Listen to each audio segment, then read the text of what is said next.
be respectful and, watch and pray for all of us in our nation, in our communities, and our people. We wish. Oh, ninja shnabe. We beshush kuna mag wa sema de kunag. We wini. The pagad run the magian sunongum. There's a gua. We bagu cinema oh. Ushka bewis we wini. To dapana wa sema. Bagu cinema. We wini de. Is you not paper can inguji one day. Is you win a go is a go open in. Wow.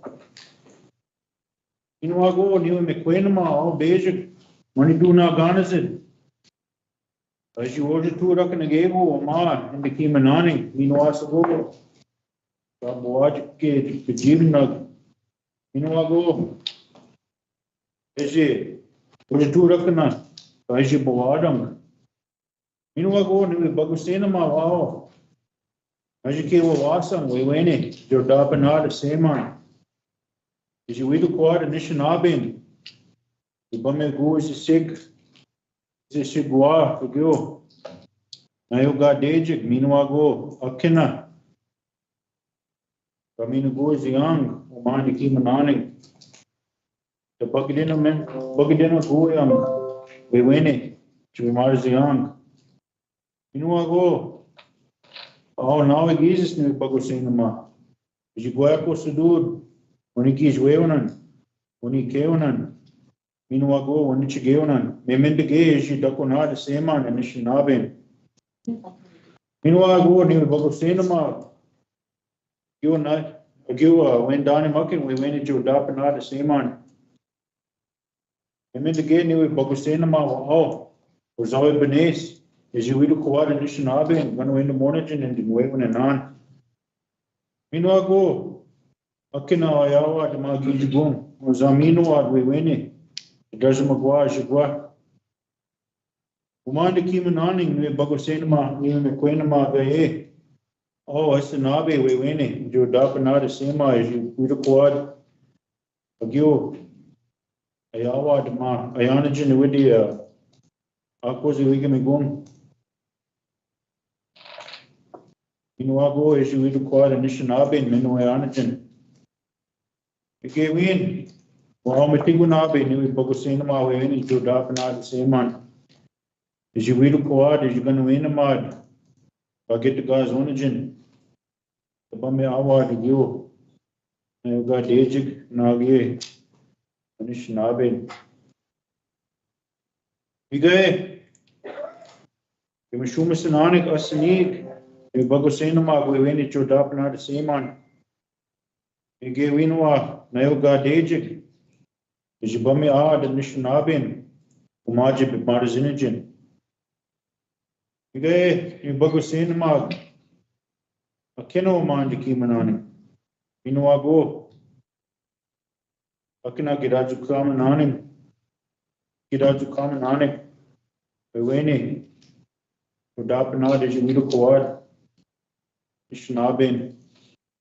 Remember again, we went to oh, if you biju, is you gonna win them, Bame Quaji Winagin, Bame Quaji Winagin, meanwhile go, give a woman a gunjin and gun in on it within the beacon. If we go say no more, I cannot. We went to we do Kabuyang, meanwhile go. The Noki Tamagiang, go de Ben Dagos jig, meanwhile go. Akina, Uma, Nishnabe Gayanajin. We win it. We Marziwad, meanwhile, so good, it became the Zoad. Is it 12 and on? And the Nishnabe one and on, meanwhile, so go. And the Nardis even and on. Here's to go. We do Kagoyang, we win it. Gonna win the month. Yoga mean goes young. But I am doing and what's Gego. Kamin goes young. Kuma, Kawa Baba Benakab. We win it, the Bimars young. You know, I suppose the gun win the month. Ich bin Gego, Ganuenda Mang. Inka Ganuenda Megumen. Minuago. Ako sinama. Pwede juwipo pwido kago yang. Okay, tamawa gua. Nuki tamawa yang kedua agyo. Debin dago si jig minuago. Nishinabig. Ayawad. Pwede jipimada si wad. Kinwenj. Inuasago de minu ayawad. Inuago de minuenda moad. Been giving it again, Makjage. You want to can, Makjage, you want to get Joyan. You want it again. The Bagusinama, oh, now it uses a win it to Quaco Sabut. I just asked all of our helpers to help us to look out for all the resources that we were given here, in order to help us live our lives as a Anishinaabe. To help us to keep working for members and our descendants to have a long, healthy, and happy life. Oh, good job. I appreciate that. Okay. Next up is, we'll call the meeting order. It's 9:26 a.m. Michael, do you want to do roll call, please?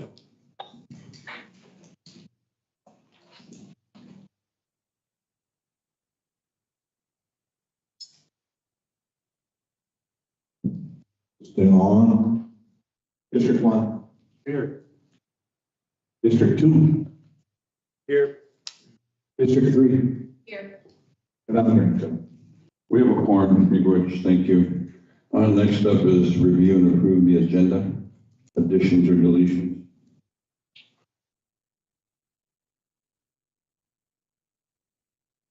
I know I went in an executive session, I'd like to put, while we got Mishkiki in here, so we'll talk about that.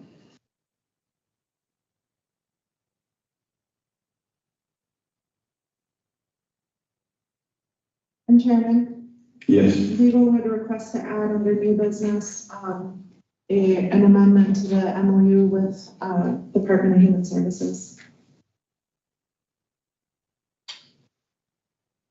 okay.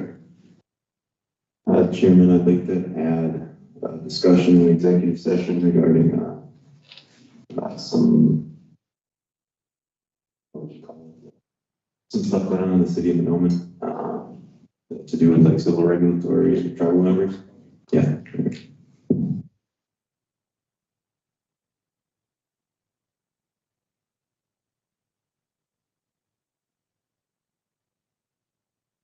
Anything else, guys?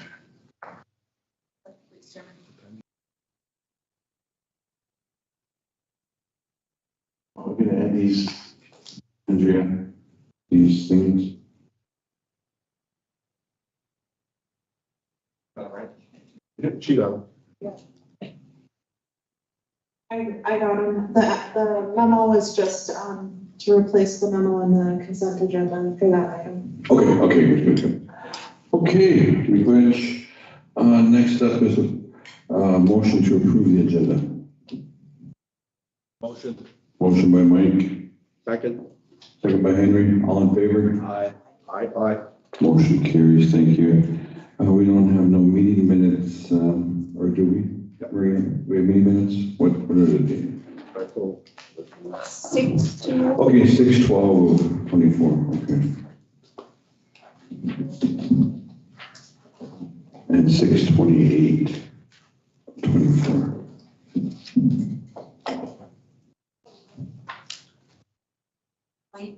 July 1st. July 1st. And July 1st, Miigwech.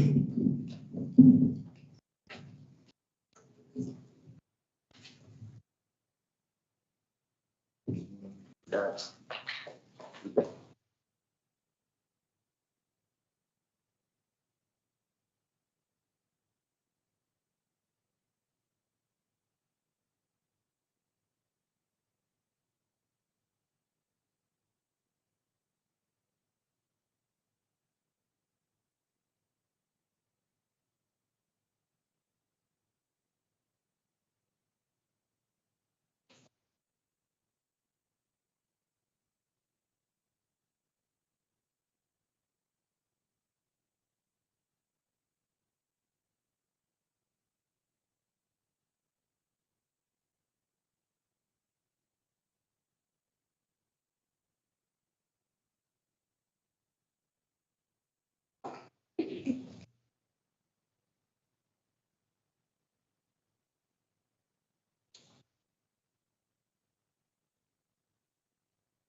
Motion approved. 6/4, 6/28, and July 1. For motion by Henry. Second. Second by Mike LaRock. All in favor? Motion carries. Thank you. Next up are the reports, and, I want to let everyone know too that this is a quarterly meeting. So we have everyone here today, lots of visitors, lots of, constituents, and our elders are here, of course, and so I'm just, it's going to be a good day. It's beautiful though. It's going to get hot. I know that we, let everyone know that, stay hydrated. It's going to be, I think we're going to have a warm spell here for about 10 days. I think it's going to be 90 plus, so it's going to be a warm week. So, of course, I'll be dancing as hard as I can this weekend. I get into the officers and, and the reports that each of us as council members, we do on a quarterly basis, I guess the first thing I want to say is big wish to Rob today for saying that awesome prayer and that beautiful prayer for us, and and keeping us all in his prayers, and and speaking our language. Our culture is something that is detrimental to our nation, and some of the history, our ancestors that that are so happy that we still pray in our language, and we still do our ceremonies, and and offer our same on a daily basis, and pray to them, and pray to our Creator, and I think these are the good things that put us in a good mood and a good place, and especially for our nation, and put our nation in a good place, and I think that's what who we are as a people, as Anishinaabe people. And I think that's most important. One of the most important things of all of us is that this is the identity in who we are. And I know it's important for our children to know who they are. And I think these are things that one part of my report is working with Rob and getting ready for the next upcoming school year.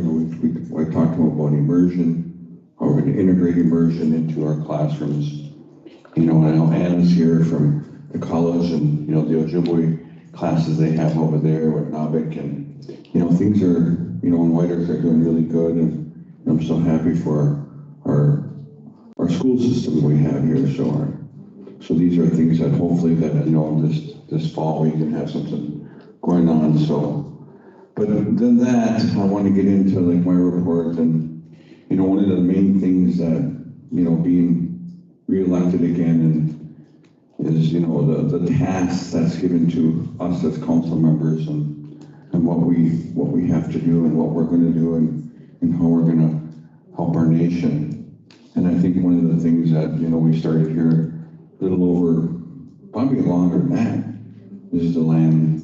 I know recently we had meetings earlier this week with the U.S. Fish and Wildlife again, and this pertains to the Tamarack Refuge, and something that we're slowly making, our way to managing Tamarack.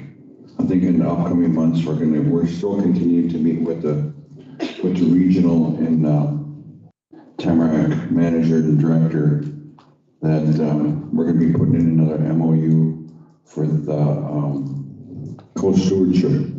So this is the next step before we get into the negotiation of a 60-day contract with the U.S. Fish and Wildlife, which is going to happen here sooner than later. So, but these are the due diligence that we have to follow, and we have to do with these government agencies that, if we want the AFA, the annual funding agreement, the money that comes with it, we have to follow these processes. So, and of course, it's government, it takes time, and I think that's the thing that we have to have too, is patience The next one is, Whiter State Forest. We continue to have talks with Minnesota DNR. Hopefully that we'll have a meeting here real soon with the commissioner again, Commissioner Strawman, to sit down and talk about our MOA. I know that we're gearing up for different things for the next cycle of legislation. So these are things that we bring in more reports to you, and probably our next quarterly that what we're looking at doing. We're continuing to work with the counties. I know some of our council members have been working diligently with Becker County, with Mahnomen County, Clearwater County. So I know these are the steps that we have to follow through with looking at trying to, obtain some of those properties within our reservation. So that's one good thing that we're doing is we're kind of being more proactive when it comes to talking about the resources within our boundaries. And I think that we're finally getting an ear from all these agencies from either the county or the state to listen to us on what we want to protect, which is of course our medicine, our intake, our water, especially our water. And that's one thing that's we're doing a good job. I know that we're scheduling a meeting to meet with the Ag Council. They want to come over and hear what White Earth is doing and how we're protecting, our water and upholding our inherent rights of sovereignty of our water. And I think these are things that we're making some headway across the country with some of our ordinances and some of our laws that we create here within White Earth. And I think it's important that, that what we're doing on this front line of protecting water, because every time you open up your phone, there's always something really negative about water. And that's what, those are the prayers that we put out there for. When we put our statement down, we pray for that need, because we know Minnesota here, that of our 10,000 lakes and how proud we are to be a part of all this water around us, that around 60% of it is impaired. And that's the scary part about, what's around us. And I think that's what the reason why we protect so much what's within us, our borders, and especially our Mahnomen and the waters that flow into Lower Rice Lake, that we protect what we have, and our Mahnomen is very sacred to us. So these are things that we go out and we pray, we sing our songs, and we do our ceremonies at those landings, and hopefully the Creator and the spirits, they will give us a good year of a good harvest here again of our wild rice. So that's one thing that we'll talk about the water, and then also, one thing that we're moving forward too with in White Earth is IHS. We have a couple service units. We have one we have more than a couple. We have the one in White Earth that's Randy's here is going to finally give us an update again when we're going to open it up, hopefully soon. And then we have Nathawash, which is brand new, and that was, Representative Goodwin, her clinic, and I think that's these are the things that we're striving towards is becoming that sovereign nation that self-governs, that we talk about some of the things that tribal nations in our Midwest region, that there's only 3 nations that have direct service: Red Lake, Leech Lake, and White Earth. And hopefully that we will be the of the 3 that will be the next one that we will run our own clinics, part of the self-determination. And I think that's one thing that we're striving towards, and I think we have a really good legal counsel working with us on this, and I think that we're moving towards it. It's not going to happen tomorrow, but these are things that we're working slowly towards, and I think that it's a good thing for us, because it'll give us more flexibility, more things that we can do with our health system. I know this is something that I'm excited about. We talked about this since I was deputy director, that we wanted to become, independent one day. So these are things that are happening right now, and, I'm so proud and so happy for, the employees that we have working for us, you know, coming to the casino and talking to our employees at the office and, you know, especially talking to the employees that are new while we go Mesquite and, you know, just getting a grasp of how understanding that we as a nation and as a tribal council that we believe in our businesses, especially gaming and cannabis, that, you know, it's the future for us, that we here recently, we did another pay raise for our employees up to $19 an hour for minimum wage. And I think these are the things we talk about, a living wage, and we talk about something that our people can possibly buy cars and buy homes and become more independent and relying on the government subsidies that we've been doing for many years.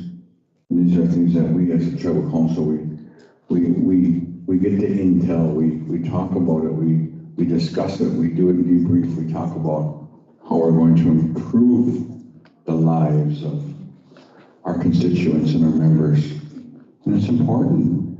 And these are the things that we're working with IHS, like Rainey, how can we send the same wave to them that we support them?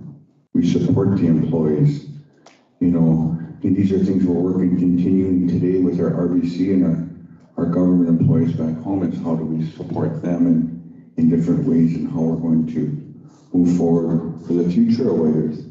Because it's important, you know, that we become independent. We don't depend on no one else except ourselves. And these are things that we need as a nation need to strive together on. So, but I want to send a wish to everyone. And like again, I want to thank Rob. I want to thank the elders that are here. Thank our guests. Thank our directors and our managers and the support staff. And you know, that's just going to be a good meeting and a good weekend. You know, we have the Sturgeon Moon Hall coming up this weekend in White Earth, and it's going to be a hot one, but I'm excited for it. You know, I know last week I was dancing 90-degree heat, but to me it was like more spiritual to get out there and dance than it was to worry about how hot I am. So I melted off a few pounds, so I just say, but it was good. I felt good after that. It was like something that felt really good. It's good. I can still do it anyway. So, but I'll say big wish and thank you, and I'll turn it over to Mike LaRock. You.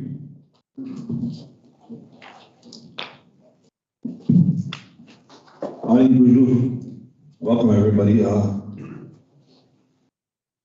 First thing I got on my list is, Mr. Chairman, I need a motion to approve my quarterly report. So Well, you gotta say it first. it's going to be posted on the website. It's going to be posted in the paper. So, and we're going to, anybody that wants to take a look at it, I have copies up here. So.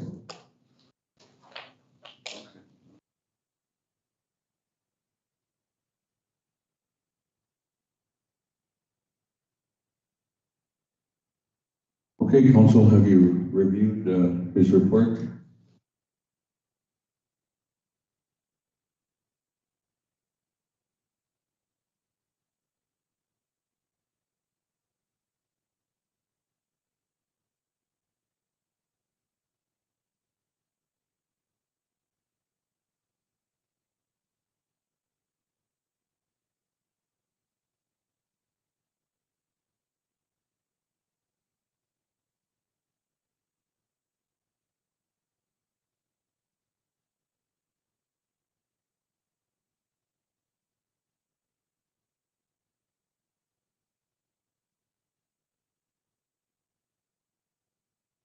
And you motioned for your own report, Mike? Asking for a motion. I'll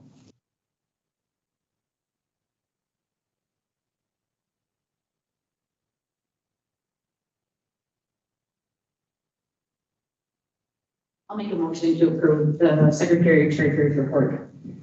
Motion by Laura Erickson to approve Mike's Quarterly report. quarterly report. A second. Second by Henry, all in favor? Motion carries, thank you. That was part of my financial report that I do quarterly. So I got a few things that, you know, that happened in this last quarter that I want to just mention. The first one I want to mention is we got some good news through, the Minnesota legislation on the impact aid money. I just talked to Tracy the other day and we received that money for the impact aid money that went through legislation last year. So we got $6.9 million from the state of Minnesota to fill the gaps in our general fund. You know, so like my report says there, we got like anywhere from a $5 to $6 million deficit every year. So, and that $6.9 million is gonna that gap, it's gonna do that gap. So we're gonna be able to push some of that money instead of taking the money from the reserves. We'll be able to start, money will go back to our reserves. So that's one thing that I wanted to mention to the people, that money had come in. We're gonna start using that money on October 1 for the new budget cycle. So the other thing is that we've, as a council, we've been meeting with the Commissioner of Finance, Paul Markford, I believe our revenue or whatever, and we're talking about renegotiating our tax agreements. So, and like anything else with the state of Minnesota, they want to put all 11 tribes together and put us in a room and make us be all 100% consensus, and I don't like that. I like face to face with each tribe, with the commissioners, and that's what we're going to request. We're going to request that it's, we don't put try to put all 11 tribes in the room and come up to one when they're just kind of, if one tribe doesn't agree with it, then it doesn't go through on 11. So that 100% consensus doesn't work for us. So we're going to be meeting with Commissioner Markford and moving forward on renegotiating our tax agreements. The other thing would be, let's see, I'm gonna go into budgets actually. So our budget cycle starts in October 1, so we're gonna be sitting down. Excuse me. I'm gonna be sitting down with Tracy and all the divisions the next couple months and talking about budgets. Also, we're gonna be sitting down with behavioral health on their budgets also. And I can probably say that we've been within budget the last couple of years. We haven't approved any budget amendments other than our capital projects and some of our land. When we buy land, we usually take that out of our reserves to be able to buy land back. So, but I mean, it's been good. It's been good keeping these divisions in track and making sure they're on track for not going over budget. And I think a lot of them are coming under budget, so they're saving us money. So, and that's pretty cool. So hopefully we can continue to do that the next couple of years. So. The other thing is the urban office. We've been getting down to the urban office, just to not the urban office, the urban community council, I guess I would say. I think it's very important that we include them in a lot of things that happen up here. We've been including them on our state of the band, our elders picnic, inaugurations coming up here in a couple of weeks, and we're going to be providing them a bus not only for urban elders, but it'll be urban members. So we really got to take a look at that and get those urban elders and those urban members engaged, because they just it hasn't been working down there, because we would go to meetings and there would be only 2-3 people showing up. So we got to get them engaged, and we got to get them up here. You know, they come up and visit their relatives up here. They come up, they stay a couple nights at the casino. So with us, and we're also talking about like a casino day for them once a year. You know, so they can once or twice a year where they can come up.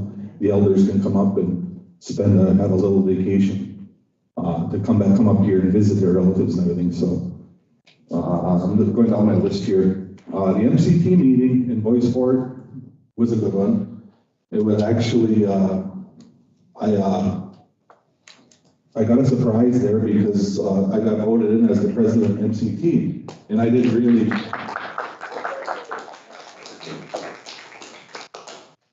expect that. So, and then after we were at about a week into the MCT president role, I kind of asked myself, what did I get myself into? But I just joking. But it went well. We dealt with what we needed to deal with. So, and at that level, there's a lot of things coming up with that, with the MCT. With the TEC, we have a couple things that we need to address with the TEC. We have to address the the land transfer, and we have to address the List Act. Land transfer. MCT land transfer is still on resolution with MCT. So those are the two big things that Whiteers has a lot of questions on. You know, and I believe that, you know, there's a lot of fiction out there. There's, you know, we need to get the factual information out there about these two issues. So, and I'm not going to get into it now, but I'm just saying that at the TEC level, we have to address these as our constitutional delegates are not getting all the information they need to make a decision, to make recommendations to us. So we need to get that information back, and we need to get what exactly the MCT land transfer is and what is the List Act, both of them. So, and we'll be working on that in the next couple months before, because in October, the next TEC meeting, they're going to want to talk about it then. So we'll have to deal with that then. So, Michael, I just want to hop in real quick. Yeah, make sure you reach out to your, the delegates. Our delegates are kind of up to speed on most of this stuff, but it's important that all of our membership engages with our delegates, so it's important that reach out to them, please. you go, Sean. Thank you. The other thing I have on my list is what we met with IHS, the big wigs of IHS on the 638 negotiation. We talked a little bit, we had a meeting with the tribal council and a lot of the big wigs from the IHS. So, and if you need any information on that, just reach out to one of the tribal council members or reach out to Chairman Fairbanks. And I think we're going to be putting some information out on it, what that looks like. So, and we got Randy here today, so we're not going to put her on the spot on that today. So, the other thing is I've been meeting with the monthly meetings for the White Earth Enterprises Board and also the Wabigon Mashkiki Board. Those have been really some good meetings to sit in on, finding out everything that I need to know about that, where they're at, and where they're going with our businesses. So, because we've always been very, you know, conscientious about our businesses and saying, you know, we want our business to be profitable. And we hired a new executive director a couple months ago of the White Earth Enterprises, and she's doing very well. And we hired an executive director at the Wabigon Mashkiki, who's doing very well too. So there's hopefully we can, Chairman can get out some press releases on the moving forward with both of them, what we're doing. And I know White Earth Enterprises just purchased a big neon sign that's outside in front of White Earth Ojibwe. So I think they said the sign came in yesterday, so I don't know if it's up and running or not, but there's going to be a lot of, they're going to be putting announcements on there for, you know, other businesses and stuff like that in the casino. So when you drive down 59 and go by White Earth Enterprises, take a look at that big sign. It's going to be pretty neat. So we want to make sure that we have our businesses recognized. That, you know, I mean, I heard one of the board members say we got the best hardware store in the whole area, but nobody knows where it's at. So we need to get the advertisement out. So that's a little bit what we're doing there. So, and then we all attended the White Earth Powwow, our annual celebration, which went really well. You know, I don't think it did rain, but it never rained on a powwow. We actually had a really good week, and a lot of people showed up too. So. The other thing that I think Chairman already mentioned, the minimum wage increase, that was cool. I also, you know, we're looking at some other things. I know I see Tara here today and I see Missy here today.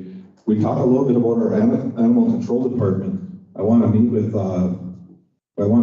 Tara and the rest of the groups to figure out what we're going to do about, you know, an animal shelter and where the funding we're going to come. I got a call from Rick Holland from the other day. I got a call from Rick Holland from Leech Lake Legacy, and he said there's some dollars coming through for spaying and neutering clinics and all that. So, and we just have to be able to, and it's money that the Humane Society is just going to give the tribe. So that's some exciting news. The gal was supposed to give me a call, but I haven't got a call back from her. So that's something that's pretty good. The other one I want to talk about is we talk about our Tawahi initiative, and I'm not really versed on the Tawahi initiative, and I know Tara is over there. So we at the last Quebec meeting, I went to it, and I was supposed to be going to Quebec this next week, but I'm not going. I don't have to be there this week. So The Hawaii initiative, Red Lake did a really solid the last time because Waiters is actually an incubator tribe right now. So we receive like $100,000 per year, whatever. We're start receiving money for our Hawaii initiative. And I wish I could just bring a microphone over here because she could talk all day about the Hawaii initiative and I can't. So anyways, Red Lake did us really solid at the last TBEC meeting. Red Lake has been a Hawaii initiative tribe for forever, since it came out. They receive about $2.3 million in Hawaii funds. So Red Lake opted up at the TBEC meeting and said, Hawaii's been so good to us, we want to vie for it being good for other tribes. Because I think there was only 2 or 3 tribes that got all this money, $2.3 million, for their ICW, for their tribal courts and some of their cultural stuff. So anyways, Red Lake made a motion at the TBEC to make all the 10 incubator tribes full Tawahi tribes. So where we would be able to receive that $2.3 million funding, but it wouldn't be enacted until the fiscal year budget of 26. So that was a really good solid by Red Lake to do that and bring that out to them. So it's really, it was really cool. So Chairman told me to land the plane, I think I was the last one. So I think that's about it, other than, you know, we have the Sturgeon Moon Powwow this weekend. Everybody get out there, you know, and enjoy the powwow this weekend. It's going to be really warm. So it seems like summer is going to go out a bang. And I like this nice, humid, hot weather because in these cool nights, because that's good for our Monoman, our wild rice. You know, I mean, everybody's talking right now. They're saying, well, who's got a good rice crop this year? Who's got a good rice crop this year? You know, and things like that. So, and we always sit at the table at the PEC and argue about who has the best wild rice, but everybody knows Waiter does. So, be good to everybody for coming today, and I'll pass it on to District 1, Henry Fox. Chris. Good morning, everybody. Whoa, saying my man was. I got a pretty rough voice because I've been kind of under the weather here this week, so I'll make it short and sweet, not like these guys. Currently in Rice Lake today, we got playground people up there starting our playground. I guess it's kind of a community council report too. No. But what they did was they went into our volleyball court, so we're trying to get that straightened out to see where else it can fit, but hopefully they can make it work. We got our basketball courts in the back of the community center. Kids have really been using that. They really like it. They can lower it down so they can dunk it. Not like me, I can dunk it on a 10-foot rim. No. Not anymore. Hang them up and crank them up. Homeless elder up there. For me, I guess I'm not really a hurry up and wait guy. When I want it to hurry up, I want it to happen. But it don't work, I guess, with our tribal finance, with the bids and everything, so I gotta learn how to wait. And I'm not a waiting guy, so. But right now, they're currently putting the porches on the homes because some of the ones didn't get the porches. The 2 bedrooms are the ones that we're putting the handicap ramps and porches for them to sit out a little bit. And then comes kind of like the appliances, you know, the furnaces, the hot water heaters. Well, a lot of that's on back order, you know, and it's pretty, you know, I'm hoping we can get people in there in September or even October, because we do have a lot of people, you know, from the metro area that are trying to move back to the elders, but I know it's gonna be a pretty long process. We have 10 homes there. I believe we're gonna go way over that, so we're gonna have to have a committee, selection committee. I know some of the people that were involved with, you know, when we first did the study and everything, when Mr. Ray Augenrush was on council.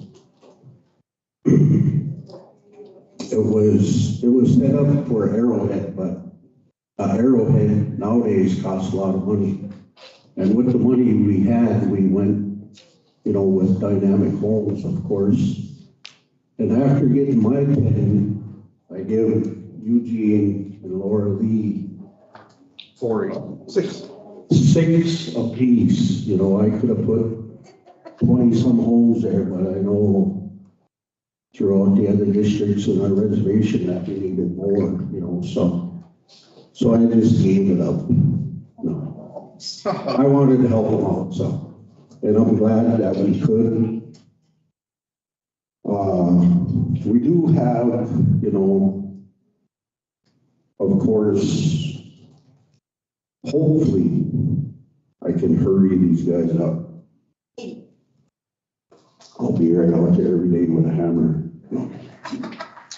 I see them out there every day. I'm in connection with all of them there, so hopefully we can get it up and going and get the people in there before it gets too cold this year, so. What else do we got? They are currently fixing the softball field. It's getting pretty close to the end of the softball season, but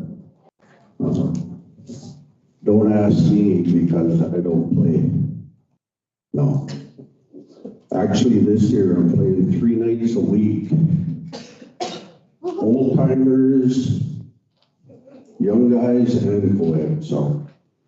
And it's something that I like to do, you know, to teach our young kids how to get out and do things without alcohol and drugs. And just show them, you know, I've been playing sports for years, you know, and I just want to hand that down to everybody. And then with our casino, you know, my grandson, I seen him get off work here. And his mom talked to me and she told me that he thinks they made a mistake on his check because they got, you know, the $19. And she goes, no, son, that's yours, you know, you got a raise. And she goes, you make more than me now. No. But, you know, that was a good thing. I hear a lot of good things. I still hear, you know, little complaints on the tips and everything, you know, but that's all part of our business, you know, so I'm glad we could do that for them. Make them happy for a little while anyway, but polo grounds, you know, we've been doing a lot of work on our polo grounds. We got that, you know, looking pretty good. At least you can see back there now. People used to go back there and hide. We found needles and everything back there, but now it's pretty open, you know, tribal comes through. We even got a friendly fire patrol that comes around through the area. You know, don't get me wrong, he does give them tickets, you know, but he's a pretty cool guy. Just gotta behave, and 55 is 55, not 70, so. And I could tell you, traveling on the reservation, some of these guys are passing you like at 70. And I do it too, so. But I can't help it, I got a fast car. Must be a Chevy. And I have a heavy foot. Do you? Okay. Well, I think we all do, but just have to put governors on them, so. So I'm gonna, you know, finish my report here. I feel a big cough coming on, so I'll send it over to District 2, Eugene. That's the right bit? All right, so I'm gonna start off with me and just kind of hit the highlights of what we've been working on. So in May of 2024, we started off the month at the Indian Center for their re-grand opening. It was a really beautiful event. Stayed for the powwow, and it was real good. Then the RBC also met with Amy Klobuchar at the Tribal College, discussing college expansion that we're working on now, and then a request for overpass funding. We also in May had the Attorney General up doing an expungement clinic here at the casino. That was well attended. We also had our college and high school graduations in May, and it was a really busy time. I just want to say congratulations to all the graduates. I know that a couple of my boys graduated, and then my assistant, Chris Banner, actually graduated from Fond du Lac Tribal College. So congrats to all you graduates out there. Another cool thing that we did in May was we were working with the DNR and our Boys and Girls Clubs, and we actually had the first sturgeon harvest in White Earth in about 20-some years, so that was really cool. First legal harvest anyway. And then also in May we kind of started meeting with Becker County. So we were invited to their natural resource management meeting, and I attended the first meeting, and we went over the TIFO program and how important it is to go out there and make sure that there's no artifacts in those parcels that they want to develop or cut the timber off of. So we met with them, and then like literally a few days later, they had an illegal logging operation over in Strawberry Lake, but we were able to stop that. And then we met with Becker County, I would say 4 days later. It was kind of an abrupt meeting. They gave us like 3.5-hour notice on a Friday.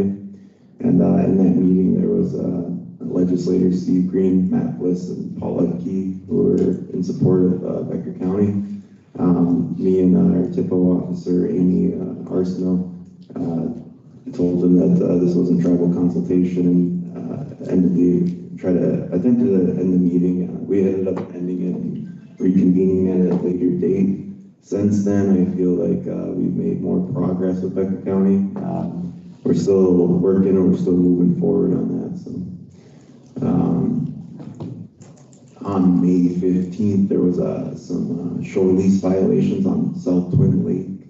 We were able to get those folks out of there. There was a non-enrolled Monona County deputy living in one of the lakeshore lots on South Twin. That was a tribal trust land. So we're still dealing with that, and we're looking into the land office right now and trying to straighten that all out. Also in May, we had the Section 5 remodel done here at the Shooting Star Casino. So we have the new Alliance bar and a new gaming floor in Section 5. And we're also looking at budgeting to kind of match that whole theme through the casino. And there'll be more updates coming out on that. For our road projects in District 2, we're starting off the year in Monoman. We're redoing the College Road. You know, it's a really bad road, a lot of potholes and everything. It's taking a little longer than but we got everything approved now. We had to work with the city because they own a few blocks of that Riverland Road, and we came up with an agreement that will just pave the whole thing, so it's a totally brand new road. And also after that project, we'll be moving to Nato Wash and doing a couple of road projects up there. We also secured funding for a street light and sidewalk plan, and it was approved in May. So now I'm going to go to June. So June we started off with our White Earth powwow, and so congratulations to Get to Gun Little Wolf and Majestic Murray for winning Princess and Brave that year. It was a well-attended powwow, and it was really nice to be out there with everybody. We also had the Tamarack MOA signing here at the Shooting Star Casino, and a little backstory with the Tamarack National Refuge. In 1935, there was a Collier agreement, and that kind of infringed on our hunting and fishing rights. 2014, we signed an MOU. We had a tool permitting. dual permitting issue then. With this new agreement, we're eliminating the dual permitting process for ricing, and then we're working on some co-stewardship, so that's going really well. Another meeting we had was with the Minnesota Department of Revenue. We're looking at renegotiating our tax splits. Currently our tax splits is 50-50.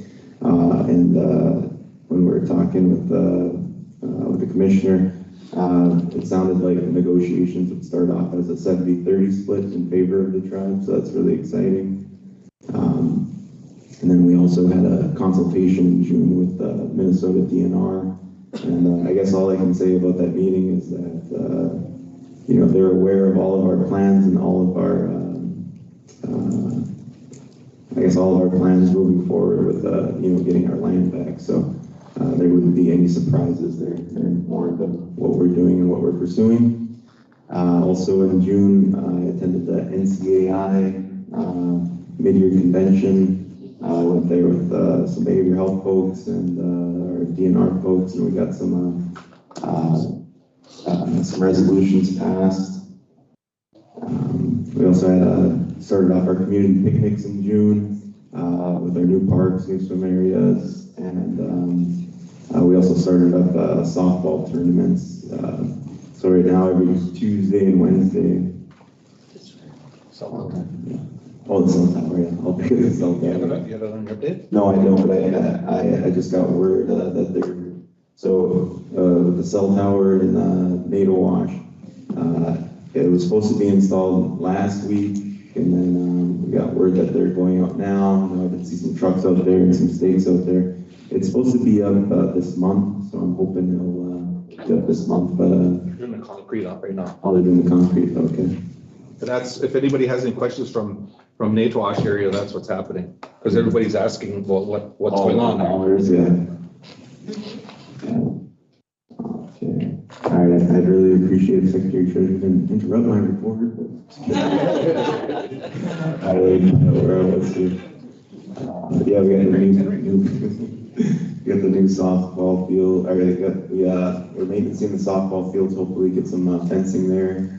We're starting to utilize the softball fields again. I really want to make the sports complex like a community space. I know the parks and everything. We're working on getting the volleyball nets up there. Starting to turn it into a really nice space.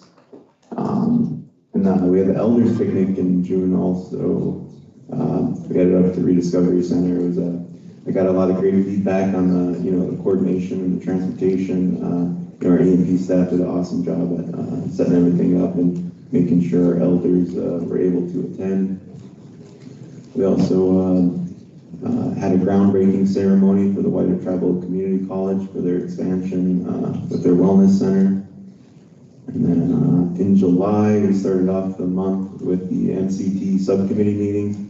I'm on the Education and Human Services meeting. In my meeting, it was mostly about, there was a new, after the elections, there were new committee members that were coming on board, some folks leaving, switching subcommittees, so we did a lot of that. And then for the reporting, let's see, our MCT education report, they said they're going to schedule some inclusive parent committee trainings with some of the schools, and then the BIA student count formula changed.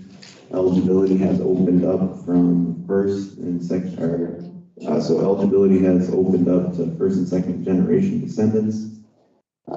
Expected to increase student count due to eligibility changes. And those were the updates from the MCT subcommittee meeting.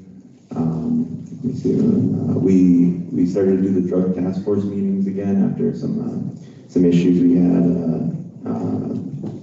In some communities. So we started those again, and we're getting all of our folks working together to address some of these issues. RBC and Shooting Star Casino employee picnics were just this past week. Let's see, the Shooting Star Casino did an awesome job. I attended their little picnic for the employees, and you know, they had some really good food. They had like ribs, pulled pork, and shrimp. I remember when I was working at the casino, we got like a mashed potato cup for the employee appreciation dinner. I didn't really like that, but we treated them pretty good this year, so I'm happy with that. And then I also attended the EPA Region 5 meeting here at the casino just a few days ago. It was, I feel like, you know, the Region 5 of the EPA, they really look out for tribal nations, and right now they're really talking about like how to protect our lifeways and our natural resources, how we can do that, you know, legislatively, and what's best practice and working with tribal nations. So it was really good. It's really good and encouraging to see that. And then, you know, our tribal college had some cool stuff going on. There was actually some elders from the Amazon up visiting. I think they might be still up, but I had a chance to meet with them. We did a pipe ceremony and recorded some sessions, and just really had some good conversations. We had an interpreter there too, so it was really fun. And then we just yesterday we did a ceremony with the DNR and our cultural staff to do ceremony for the lakes, the rice lakes on the refuge. And then I woke up and I went out there and I thought it was gonna be like one ceremony, but we ended up going to 3 different lakes, so they had us all over yesterday. But then speaking of the DNR, I'm very aware of the bear issue in Nitawash, and we're working with our cultural staff. We want to respect everybody's clan. I know a lot of folks are Bear Clan, so we're trying to find a way to, you know, I guess deal with the bears in a good way. So the cultural staff is doing their ceremonies, and we're doing some cleanup efforts. And if those efforts don't work, we do have another plan to bring in some hound dogs to chase the bears out. And I'm being told that if we do this dog hounding, that if we do it 1 or 2 times, it'll keep the bears out of the village. So we're looking at that if these other measures don't work. And then we have a new property manager at the Kiwana Come In Sober Living House. So it's no longer D.W. Jones, it's going to be Optima Property Management now. Is there some action? And then I'll finish up here. I have a few other things. So the issues we're having with counties right now, so Becker, Benoni, Clearwater, Hubbard, is we have culturally specific areas, either berry picking or sugar bushes that aren't being, I guess, recorded, so they don't know they're there. And what they're doing is they're auctioning off parcels of land, clear cut the timber on. And when they do that, they don't take in consideration our sugar bushes or our berry patches or any of our medicines or our natural foods. So right now, the tribal council is meeting with all the counties and trying to have open communication. I wish I could say it's going really well. We're having some challenges, but we're moving forward and we're very persistent on meeting with them. So I'm hoping next year we don't run into these issues of folks going out trying to harvest their spring foods and their berries and everything, and running into a bunch of heavy machinery out there. So we're going to try to avoid that as much as possible. And then we got a D2 Elder home update.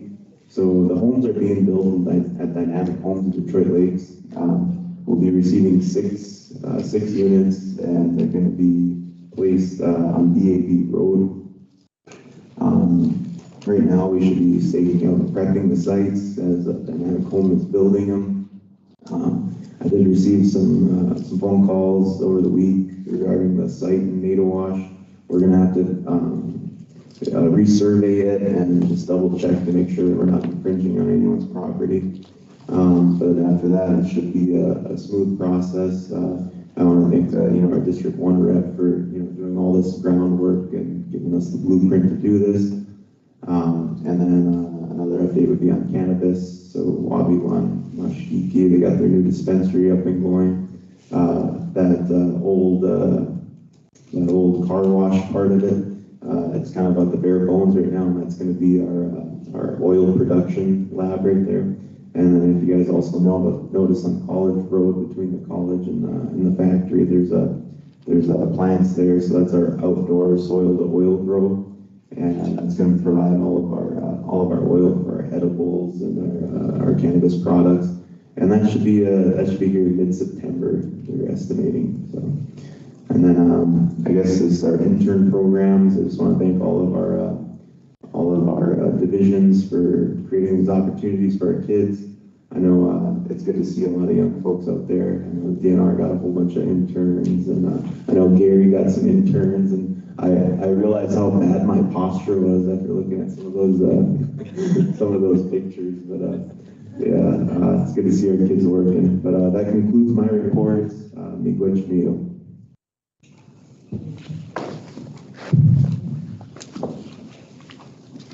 Good morning, everyone. I just want to say miigwech for everybody coming out today to the quarterly meeting. I just also want to say miigwech to everyone who believed in me and supported me in the this last election. I truly appreciate the support and look forward to working with you all. And it's really, truly an honor to be able to represent you also. So it's been a really busy month. Many projects are moving forward, and I'll give some brief updates today on the projects. Next week, I'm going to be meeting with the finance department and White Earth Builders to get full updates and timelines on each of the projects. So I'll be able to, have a better outlook on these projects. I'm just going to start out with White Earth. There was a few events that went on this past week. We had the White Earth Community Picnic, was held up at the new playground. There's new basketball courts up there. It was really well attended. The CSOs chefed up some good burgers and brats, and several of our White Earth programs set up tables and IHS. And they had drawings and prizes. So I just want to say miigwech to the CSOs and other programs for making these picnics across our reservation a huge success. And also want to acknowledge Sue Heisler for assisting with the funding for the playgrounds throughout our reservation. It was really needed for our families and our kids. They deserve something safe and updated to play on. So Boys and Girls Club, they held the Indigenous games throughout the reservation. I stopped up at Circle of Life. There's lots of kids up there. I believe there was over 40, and they all seem to enjoy the games. So I just want to say miigwech to Dan Ninham for coming to teach our youth the different hand games and lacrosse. The other representatives spoke about, our tax forfeited timber sales that we're dealing with. We did meet with some of the Becker County staff regarding the timber sales and the current auctions and prior auctions. We explained to them, the importance of the sugar bushes, and there's burial mounds and other cultural significance in these areas, and that's why we need to protect these areas. Becker County staff and our White Earth DNR staff in the forestry department, they'll be meeting together frequently to work on this issue. We also requested to collaborate more and receive proper notices for our TIPO officer, so she can go out there to do the proper research, and if a phase 1 environmental assessment is needed, then we could move forward with that. The goal really is just to work together so we protect our environment. And there was another sale that a lot of tribal members were concerned about that have maples, and that sale, the cut could happen, but any day, but they did agree to look at it and remove the sugar bush part, and they're going to be working closely with our DNR to try to identify other areas so we can prevent this from happening in the future. I'll move on to I attended the TEC meeting also with the other council members. I attended the finance subcommittee meeting. These meetings are closed to the public. I was nominated to be the vice chair, and I accepted that position. We have many new members on this subcommittee, so we're working through that. At the TEC meeting, there were new tribal council members that were sworn in. The Constitution was discussed, the removal of secondary elections. The MCT delegations gave updates on White Earth Constitution delegates, proposed that more protection options be explored before proceeding with removal of the secretary election. we really need more tribal member input on this. So if you guys have ideas how we can get more people together and talk about this more, you know, the delegation, they hold monthly meetings, so I encourage people to get out and attend these also. There is an open seat on the Constitution Reform Delegation for District 3, and they're seeking nominations. The nominations are going to be open until August 5th, and the election will be held Saturday, August 10th at the Pine Point Powwow from 12 to 3 p.m. So if you guys have any District 3 nominations, I encourage you to get them in. We also, the drug task force with the programs is starting back up to meet to get how we continue to prevent and strategize on the opiate epidemic. We'll be working with the community councils. They'll be putting out a survey to receive inputs and ideas. I did have to leave that meeting early. I went over and met with the Boys and Girls Club CEO and discussed the D3 Boys and Girls Club. And then I toured the sites. I'm going to be working really diligently on the Elbow Lake and Callaway Boys and Girls Club. Right now, we don't have services in them two communities, which is, it's needed, so. I also attended the White Earth Housing Board meeting just to observe that on the 18th, they're moving forward on different issues that they are having with stuff in their community. People came in to plead their cases, so just know them meetings take place every month. They're open to the community. Like the other member said, we met with the U.S. Fish and Wildlife, the regional leaders. So we're working hard on that, and we're trying to discuss how we can collaborate and involve our youth out at Tamarack too. I'd really like to see our youth out there more to help. And I mean, whatever they can help, if it's cleaning up or, they have approximately 150 volunteers out there working, and that's quite a bit. And the White Earth DNR and U.S. Fish and Wildlife will continue to meet quarterly. We did have the RBC picnic last week. It was a good day. We just hope our employees really enjoyed this day that was dedicated to recognize their hard work, and just want to say a Chini Gwitch to all of them for making our programs and serving our communities. I did attend the White Earth DNR meeting in White Earth this past week. There's a lot of issues about people jumping and leaching on others' lakes. So it was discussed that, if people that are leaching on a lake, they know somebody night leaching, that they report it to dispatch. They don't want them to, handle it themselves, because that can lead to other things, and then the person getting trouble and criminal charges. And we want to try to prevent that. We know it's frustrating, so hopefully working close with the DNR, we can have a, better plan. So I just want to remind people, the upcoming inauguration on August 6th at the Shooting Star Casino. We invite the community members to attend. There'll be a meal there. I've been getting a lot of complaints about the EMP sites not being open, so just know that we are working on this diligently, and we'll be discussing this, and hopefully we'll have an answer really soon for our elders. A couple of the projects I want to talk about is the White Earth Child Care Building in White Earth. The timeline on that one, they're hoping to have it moved in and functioning by the end of October. There'll be 3 classrooms plus administrative staff in there. The old child care building, they'll move the library into that building. We have 4 tiny homes that will be located near the Circle Life School on the west side of the road. The homes are ordered, like Eugene had, Representative Summers, and the bids are being approved for the groundwork and utilities. The target date for that is August 26th. Housing is also ordering 4 new ARPA homes for White Earth, so I'll be working with them to find some sites. I know IHS renovation is moving forward, and I'm sure Rainey can speak about that more today.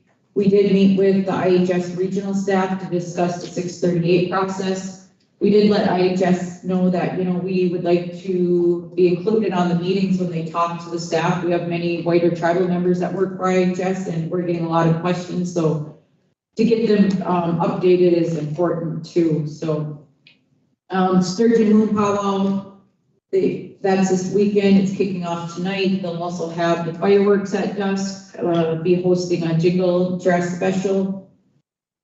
I'm gonna move on to the Pine Point. We have 2 tiny homes. The foundation work started on that this week. They're gonna be located in the old projects.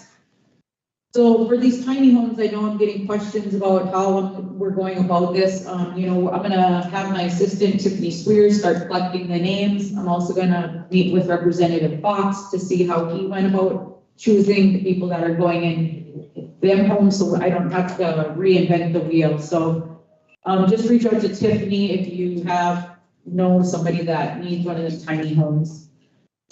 Last week, water and sewer, we're out in the village in Pine Point. They're working on the water treatment improvement project. They performed a tank clean out and gonna be painting. They're gonna also clean the inside of the tank. And they'll also be, there's gonna be a pilot study to aid in the efforts in planning and designing a new water treatment for the community. So they don't intend to have any disruptions to the community, so hopefully there won't be, and if there is, just let water and sewer know. I mean, they'll probably know about it, but sometimes, you know, it interrupts where they didn't anticipate, so just reach out to them too. The playground installation will begin on August 1st in front of the old community center out in Pine Point, and then the Pine Point Community Picnic is gonna be at the powwow grounds on August 8th, and the powwow is gonna be on August 10th and 11th. And I'm gonna jump to Elbow Lake now. Like I spoke of earlier, the Boys and Girls Club remodel. I'm working with Waiter Builders to move this project forward. The bids are gonna be going out next week on the existing building that's out there. I just wanna, you know, there's some job openings out there that I encourage people to apply for the Boys and Girls Club position. The club isn't open, but they can put you in different sites to get you trained. So when we do get the site open, you can hit the ground running and be ready. The Elbow Lake playground installation, that's gonna begin on August 8th. There'll be 4 locations, so this installation is gonna take a little bit longer. Some of the playground equipment will be at the Boys and Girls Club.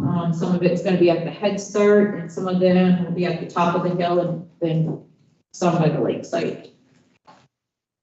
Callaway, the playground installation started this week. Currently, like I said, there's no Boys and Girls Club, so I'm working, meeting with the builders to work on planning and the funding for this. It sounds like Behavior Health might be helping. There's a lot of kids in that community, so we gotta figure out something quick. And then Okama, that has, the picnic is scheduled for end of August 29th at the park. So that concludes my, my report or updates. You know, I just want to mention that many families are dealing with the loss of loved ones, and I know it's a circle of life, but please keep the families and friends in your prayers, and if you need assistance, reach out. We're here to help. And I want, you know, it's going to be really hot, so please check on your elders and families and friends, and if you're concerned about somebody, let me know or let somebody know. If you haven't seen somebody for a while and that's concerning, make sure to reach out. We can have somebody go to the home and check on them. We have elder advocates. We have different programs. My assistant Tiffany Swears that can also check in. So just please don't hesitate to reach out and know that we're here to support our community. Miigwech.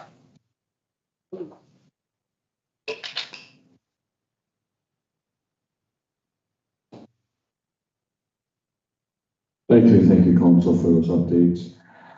Next up, we have the Wairarth Council of Elders, and then we have the Wairarth Elders Commission. So I handed a mic down there, so me and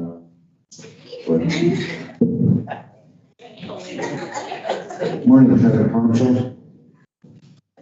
I guess I got a man voice too. For Kimmy. We did a lot for the last couple of months and stuff between the Wairarth powwow and our new shed that was totally awesome and stuff. But the June 27th Elders Picnic at the Rediscovery had a good turnout. Everyone really seemed to enjoy themselves. and the prizes were awesome. And mental health with veterans, that was really cool. So, but we did attend a TEC meeting in Boise.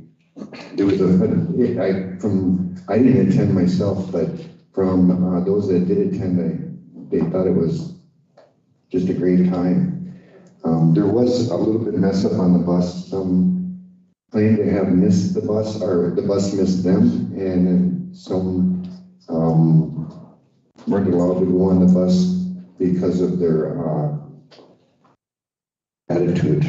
But we got to remember that, you know, as elders, you know, we have our bad days, and it could be anything from being in pain to just about anything. So if you run into a crabby elder, bear with them, you know. And we shouldn't say, no, you can't go because you're crabby. So we're working on that. We're addressing that issue.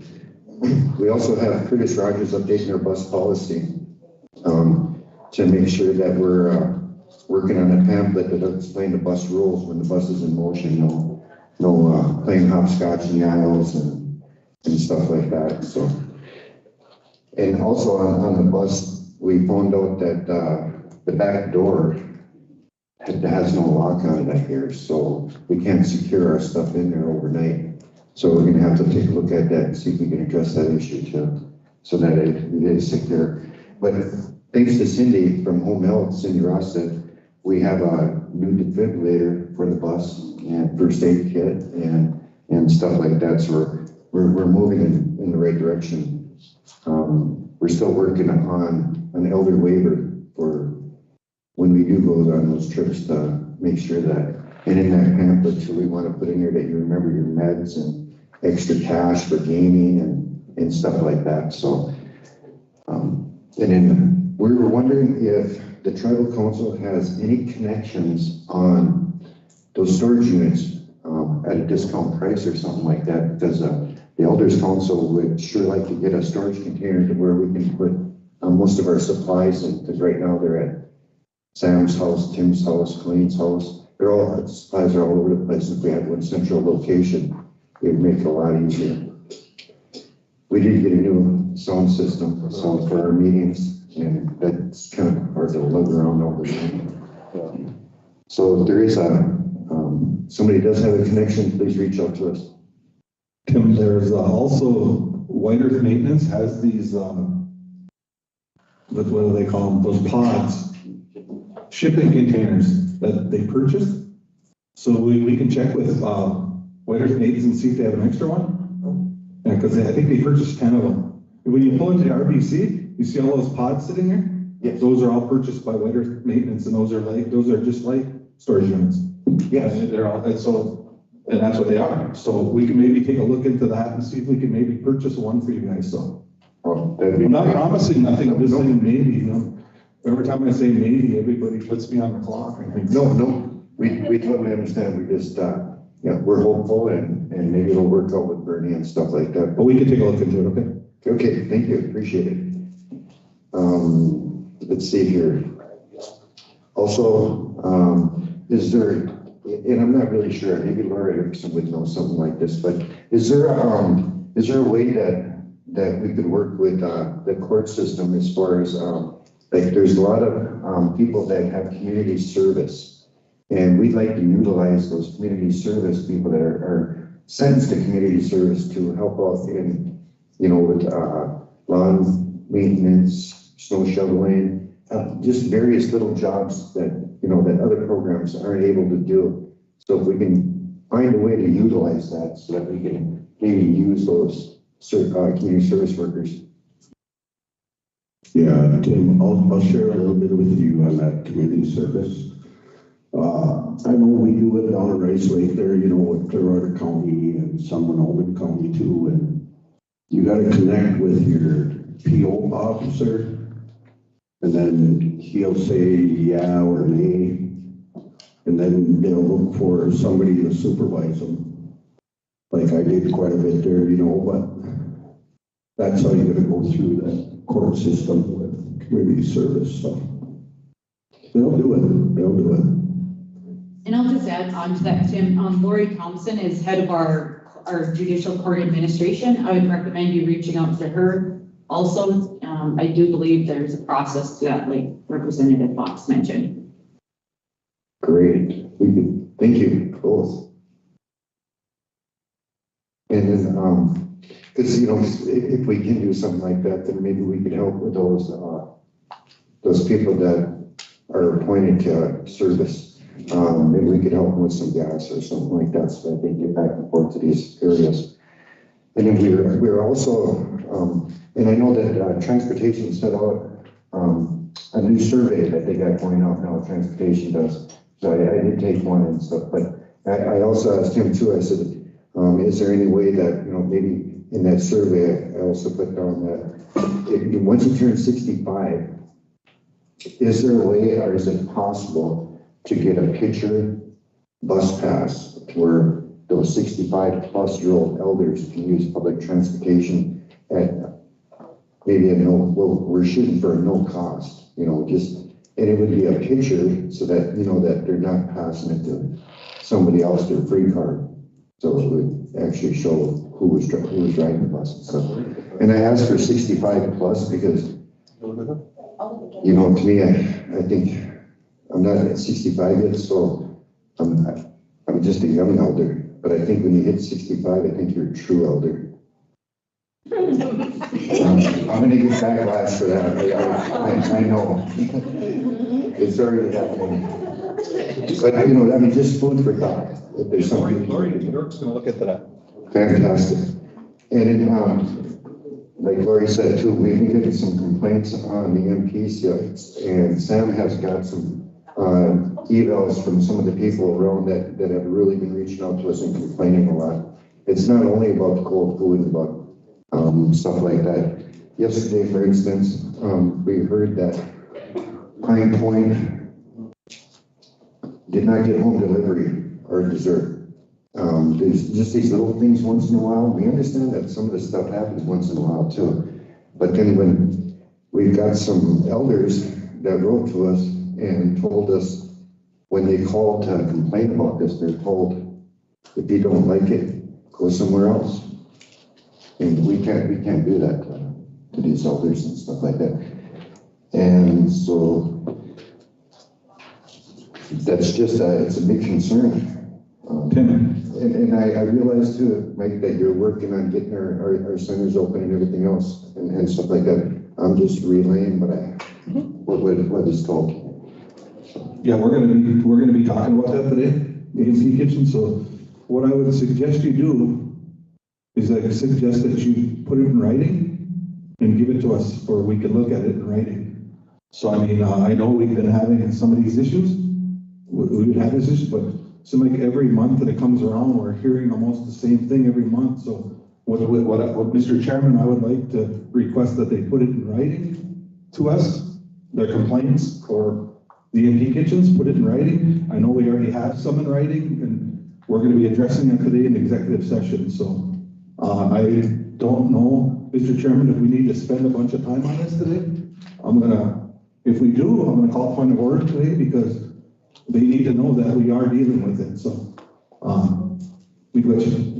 Fantastic. Also too, you know, we've had some elders say, you know, if elder nutrition, if the program is having problems like that, there used to be a program where some elders could help out in the kitchen, and it was for minimal pay.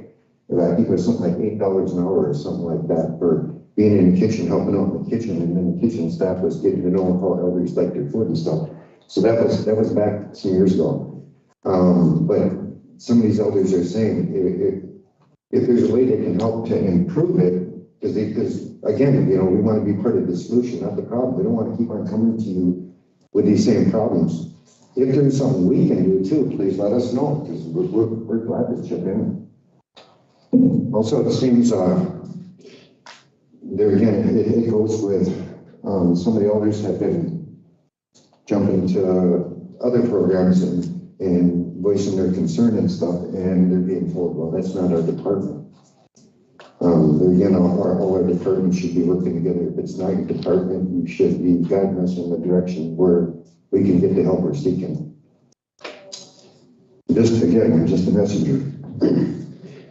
But on the positive stuff, we have been getting fresh fruits and vegetables from Wade Jackson, from Wade Agriculture, who is like a godsend. I mean, all the fresh vegetables that come to us are picked fresh, and we're trying to get them to every community. So we've been sending them out with the food, with the food shop, to other communities to make sure that those vegetables get distributed throughout the community, and we're still working hard on that. So the Urban Council too is having their picnic in the cities on the 16th, and which is on Monday. So we're thinking about going down there on Sunday night, spending Sunday night, attending a picnic, and maybe coming back after the picnic. We'll be full. It'll be a nice ride. Rest and stuff.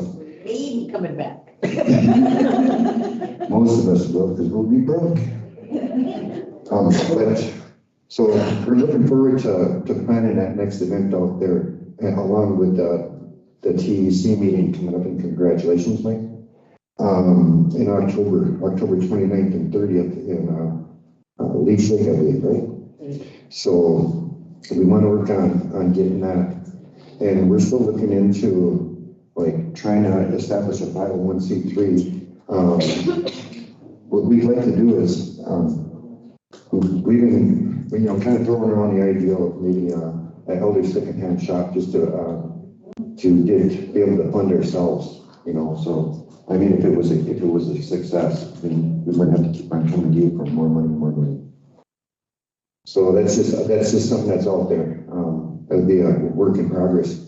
But I did reach out to Monty Farley with Waiter Builders and talked to him a little bit, and he was very polite and asked him if we could get some help, and he said absolutely. So we're going to meet on August 1st and talk about a little bit more about that, about elder repairs. And at the same time, I also ran into Ryan Fry. He works with helping elders, and he's got a list of elders' names that need small repairs. Like he said, there was an elder that needed plastic out their windows, but there was a program that wasn't able to do that because it requires a little time. And this is what I was getting to before. So I just met with Ryan, and he couldn't climb up there due to what his job, what's called this, being on the ladder and stuff. But there again, we get back to elders helping elders. So I'm going to work with Ryan, and Ryan's going to give me some names and numbers of those people that need those small repairs, so that we can start building this group up and start going out here and helping elder to elder. And Tim, if you reach out to Ryan's a CSO, I believe. He's a CSO in District 3, I think it is. He's a CSO in only District 3, so if you reach out to Sue Hanks, she's the CSO manager, and she's the one that has control of all the CSOs that would be able to assist you with this. So get a hold of Sue Hanks.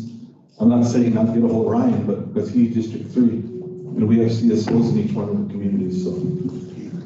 No, he's 3, I think so. He's 3. Is he?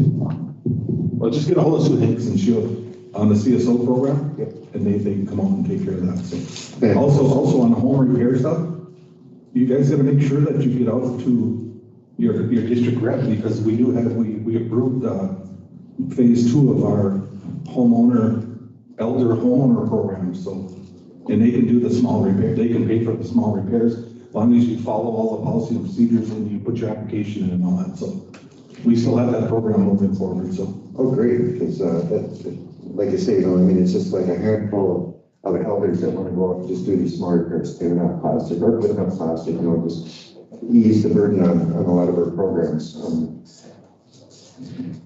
then we've been talking with animal control, so, and then we'll talk about that later. That was in there. So Clint's going to give our financial report. And our next meeting, we moved to August 5th on a Monday in Nate-Tawash, due to the inauguration being on Tuesday. You guys stole that day, so.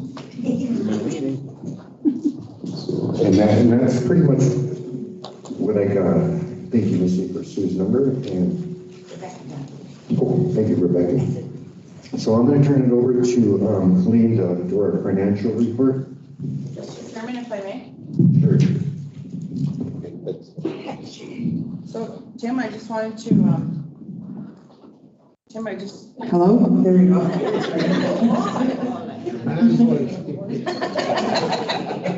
I just wanted to follow up on a couple of things. Our current storage units are all filled up, but we could look at purchasing another one in September or October. We're just getting the cost for that now. And then I wanted to also share that I did receive a message yesterday from the EMP program that had informed us and the tribal leaders that there was an electrical issue at the Whiter site that impacted the home delivery. And I was just thinking, you know, moving forward, if I have your cell phone number when I receive those messages from EMP that there is an issue, that I can immediately notify you as well. So that when you get calls from the elders in the community, you'll be able to let them know what's currently going on, and that they're reassured that there's no intention of that. It was just, you know, the electrical issue and problem. And then as far as the 501c3, we do have our legal department, Andrea Kingbird, that can help walk folks through what a 501c3 is. As far as the application, it's a really cumbersome process. So we will see if Anishinaabe Legal Services is able to assist folks in the application process, and we'll continue following up on those questions. Fantastic, thank you very much. That's all very valuable information. Yeah, and that would work out real good if we, you know, because we get those phone calls. So if we get that, those little updates and stuff like that, then we can let them know what's going on. Because I think that's what a lot of it is when that stuff happens, there's no explanation. You know, so it's just a lack of communication. If we can open up those doors, that'd be awesome. Oh, Tim, were you talking about the 501c3s now? Oh, well, usually what we like to do is, we want to kind of not rely so much on everybody for funding and stuff, and try to come up with our own set of funding. So we were thinking, like, maybe if we could open up. I mean, elders are great at secondhand stuff, and we all know that that's a big market out there. People are always looking for secondhand stuff. So that was just one of the ideas of shooting out there would be for open up a secondhand shop, just to be able to use those funds, utilize those funds for the small repairs and stuff like that, and trips. So you need your nonprofit status then you want to get? Yes. Okay, I can connect you with the Northwest Minnesota Foundation. I got this really good, I do it through the boxing program, so it's, you're considered like a 501c3 under them, and then you can apply for all the grants, and they only take a 1% indirect cost out of it, so like, that's their whole thing, so. Oh. Yeah, so if you could bring in $1, they take 1 penny, you know what I mean? Right, yeah. Yeah, but it saves, it's a huge time saver with reporting and all that stuff, so I can put you in contact with them, but the only thing is that you need to come up with $5,000 to start your endowment fund, but I'm sure we can find some help with that. Mr. Rock. Thanks, Eugene. I'll be looking forward to that. Were you guys talking to me? Okay, thank you very much. Turn it over to Clayton for a second. I guess I'm the right old elder, but first of all, when I get sworn at and by someone with the F word, and when someone was kicked out of the deli at our Grand Portage, that is why they stayed home this time. But my feelings is like bygones be bygones and start all over again. And I learned the lesson, so you'll be riding on the buses, so. And he's here, so I hope you heard that. So I'll give you my report. I made it on one sheet to make it easier because of my statements. I had, you know, that you guys would have more paperwork, so this is supposed to make it a little easier. But I just turned in a request for $5,000 from the RBC that we get every quarter, so for our third quarter.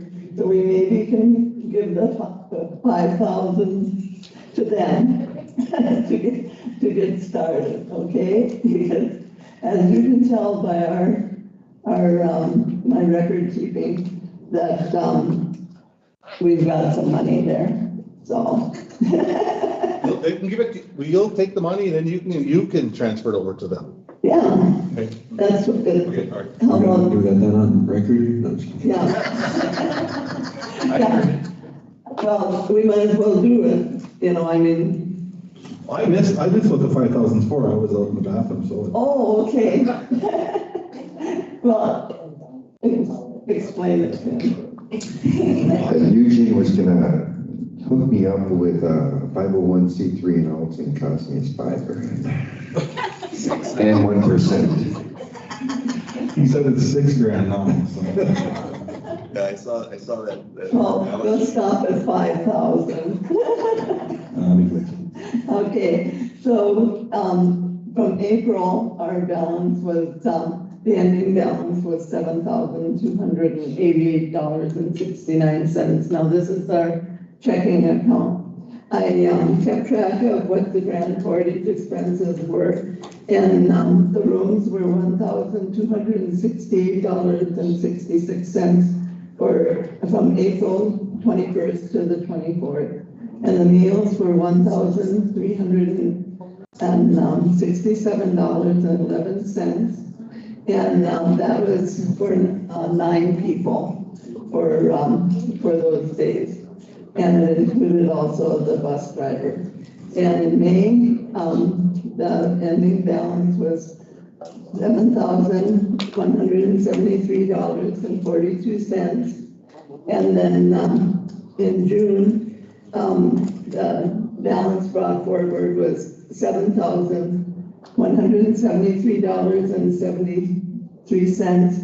That was because we had an interest was 31 cents. I just love their interest rates. June 30th was the ending balance of $7,816.55, and that was a 29-cent interest. For boys' sport, the expenses for the rooms were $1,821.73, and the meals were $679.16. I was able to get a discount on our rooms, since I called in early enough that I got it under their group rooms that MCT had. And for the meals were less because they actually served meals for lunchtime and for breakfast sometimes. So that's why the meals were less. And we had 12 people, including the bus driver. Our savings account is $5,828.92. And so that's my short and sweet and to the point report. Any questions? Very good. Okay. Another thing is we got a surprise we were eating our last meal at the Boys Fort Casino, and I was ready to pay the bill, and my Torah came over and told me that his wife had bought our food, and so I gave Mike a thank you note and make sure your wife sees it. So thanks so much, and congratulations on your position too. So. All right, thank you, Council of Elders, for your report and the information that you sent out, so it's good. I think we'll go on a break. I think we've been talking for a while, so let's do a 10-minute break.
Okay, we'll reconvene the meeting. It is 11:42 a.m.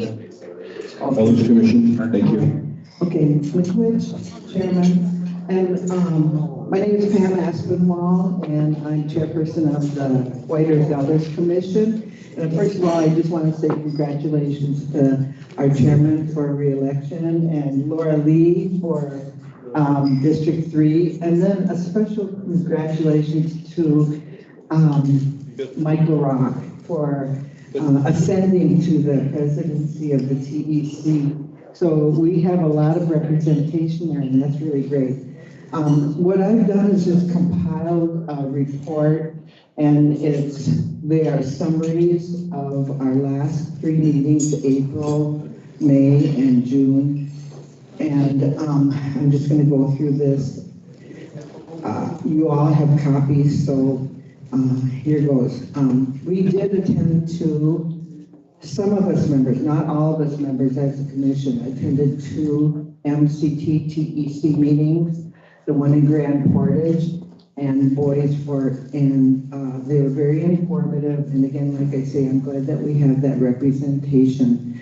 Over the past few months, our mission statement was adopted, which says that our mission is to support the best practices of elder service providers and offer suggestions to the Tribal Council on improving those services or suggesting new services. We honor our ancestors and Anishinaabe teachings when this is done thoughtfully and respectfully. We also have a vision statement which is defined as such. The White Earth Band of Ojibwe Elders Commission will advocate for the elder and their defined best interests. By helping elders improve their quality of life, we will honor them and their way of life. In this way, we keep our traditions alive. So really, basically, that is what we've been charged to do. Our selected reports have been as follows. We, let's see, we partnered with the White Earth Council of Elders on the candidates forum, and that was a success and actually pretty fun. Colleen was a big motivator in getting that done, and I was able to give her some of my time too, so that was a fun event. Thank you, Colleen. We have 2 veterans on the commission, and I believe both attended the proceedings at the state capitol about the return of the White Earth land. Upcoming events that were noted for White Earth Elders was the diabetes concert, the Anishinaabe Law Conference, Day of Healing, and the Elders Picnic. We appointed an election committee from within the commission made up of District 1 and District 3 members, because the District 2 members were, those positions were up for election, so the D1 and D3 became our election committee. They have worked with Christy Haverkamp, and I was going to leave it up to Robin and Francine to update you on the plan, but I believe that Veronica Newcomer has some information on that she would like to share.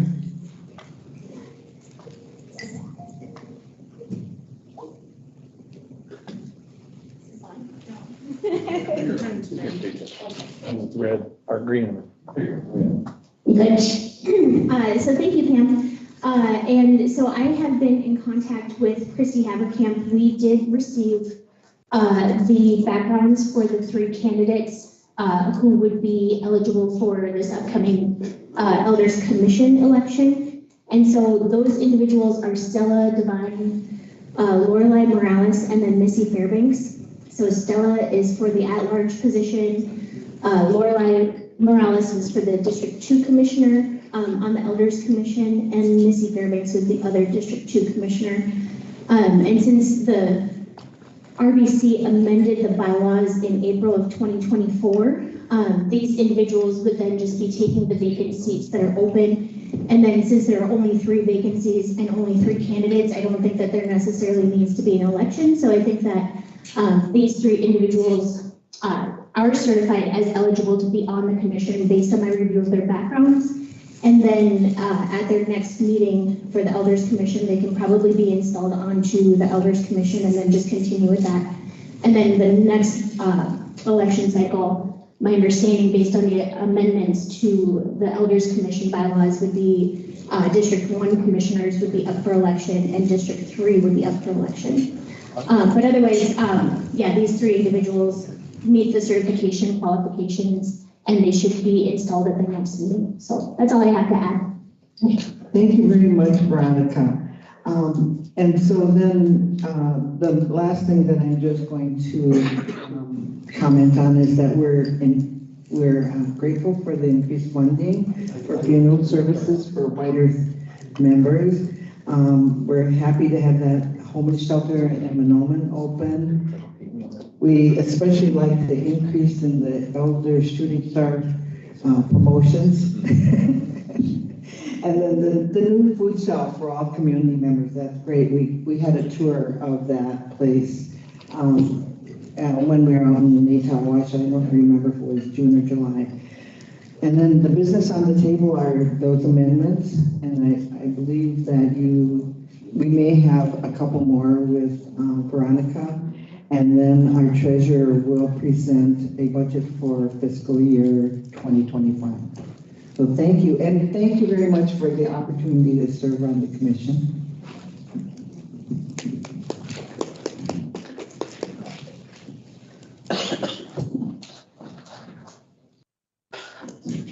Thank you for that report, I appreciate it. Thank you, Elders Commission and Pam for that report. So next up, we have the Housing Authority. I think Mike's out on active, what do you call it, the RTCO or whatever, the Army. So, but I guess he did do a written report.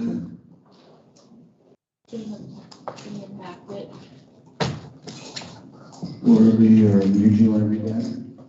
Which one is it? Oh, the housing report.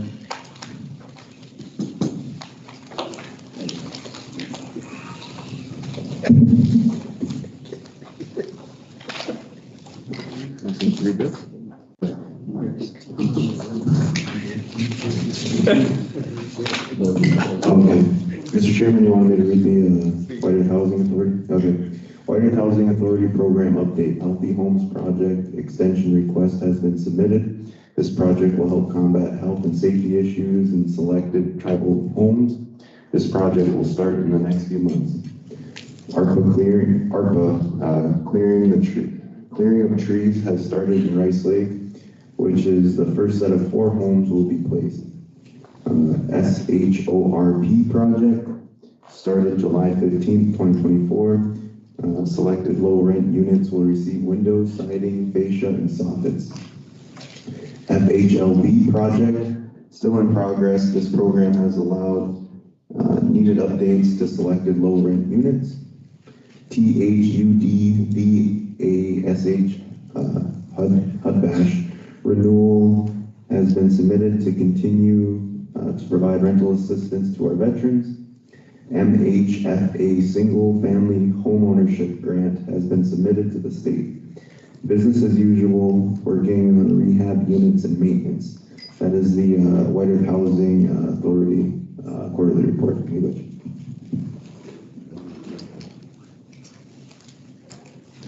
Thank you, Eugene Goodrich, for that.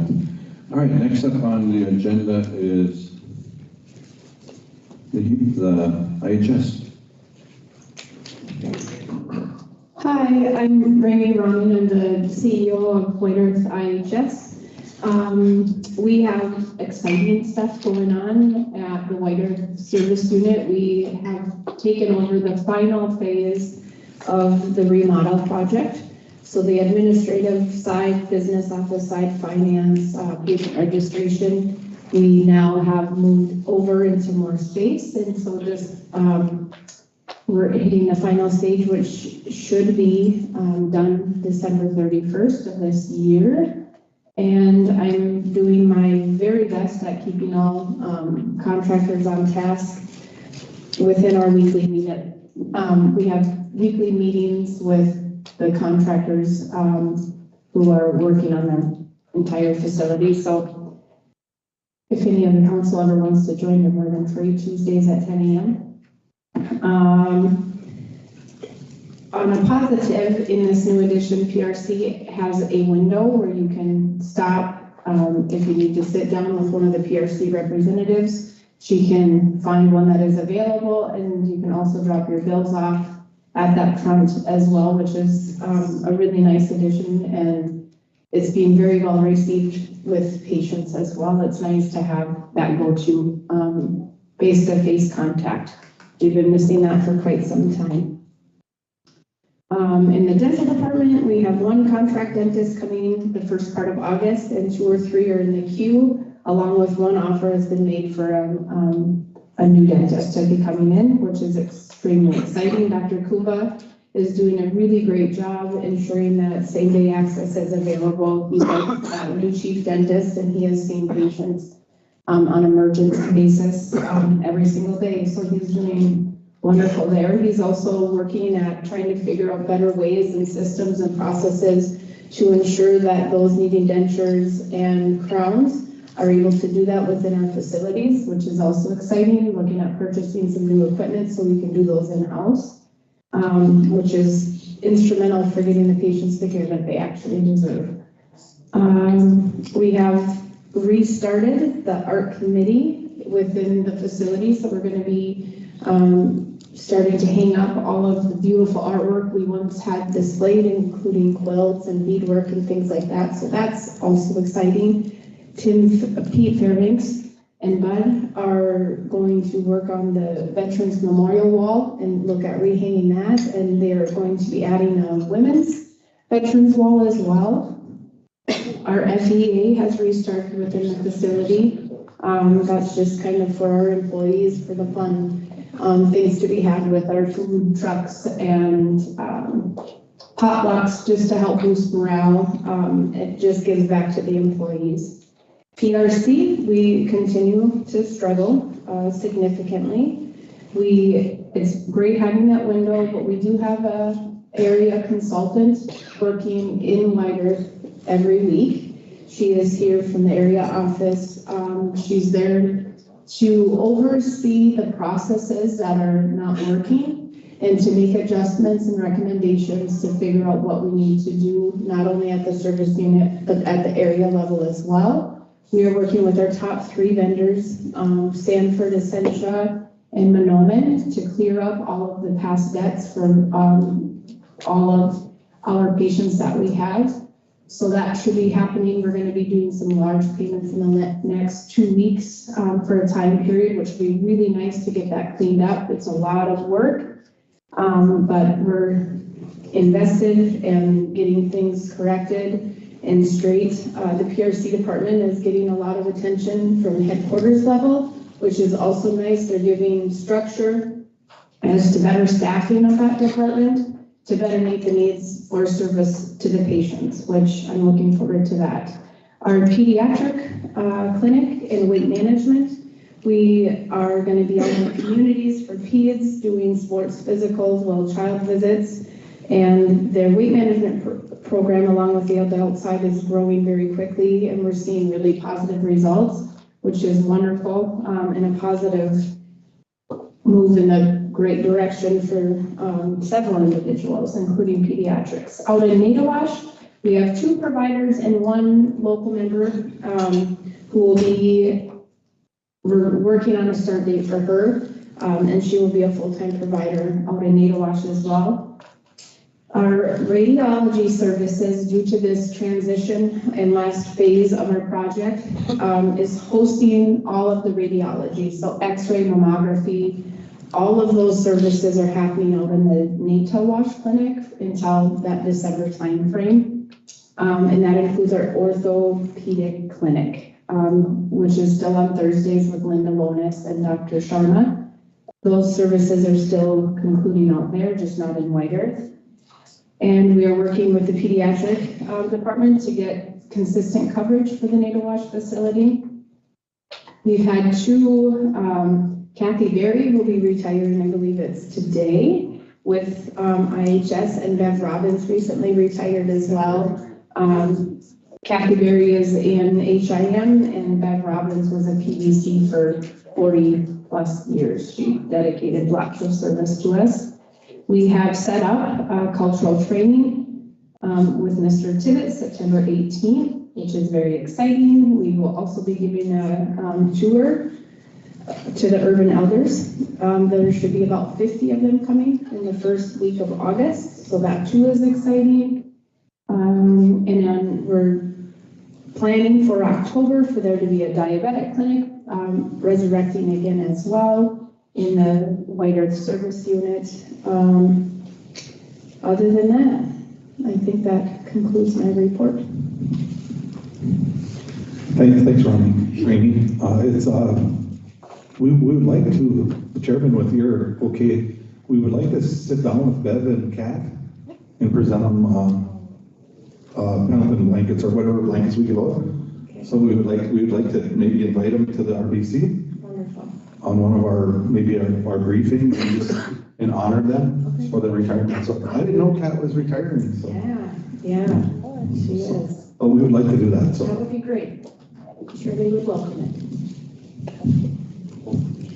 And if you have any further questions, I continually have my open door policy. I'm willing to drop in, call in, whatever works best for you. I'm willing to take feedback, complaints, whatever it is, just to try to not be the barrier for our patients. Miigwech, thank you for that report, I appreciate it. Okay, next up is the White Earth Community College. Anna, do you have a microphone? I do not. Do we? I'm here. I also brought Sam, our finance director, so if we have any more questions, we can bring him into the conversation. So we'll just go through with our update here. Right now, we are tracking actually ahead right now for our student count, so we're super excited about that one from where we're at last year. When I talked with our Dean of Academics and Student Services, she's anticipating about an 8% increase for our fall enrollment if they all matriculate in. So that's a huge win for us.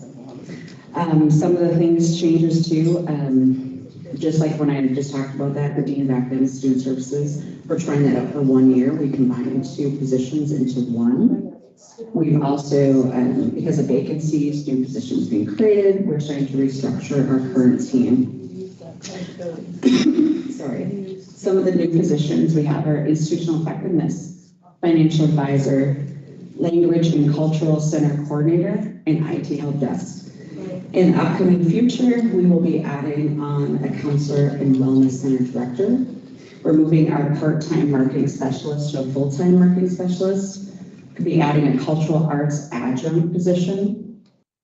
Additional custodian will be added, HR trainer, adding 2 additional student success coaches and classroom support to help with students with their tutoring, just to make sure that they stay in school, finish, and get that degree.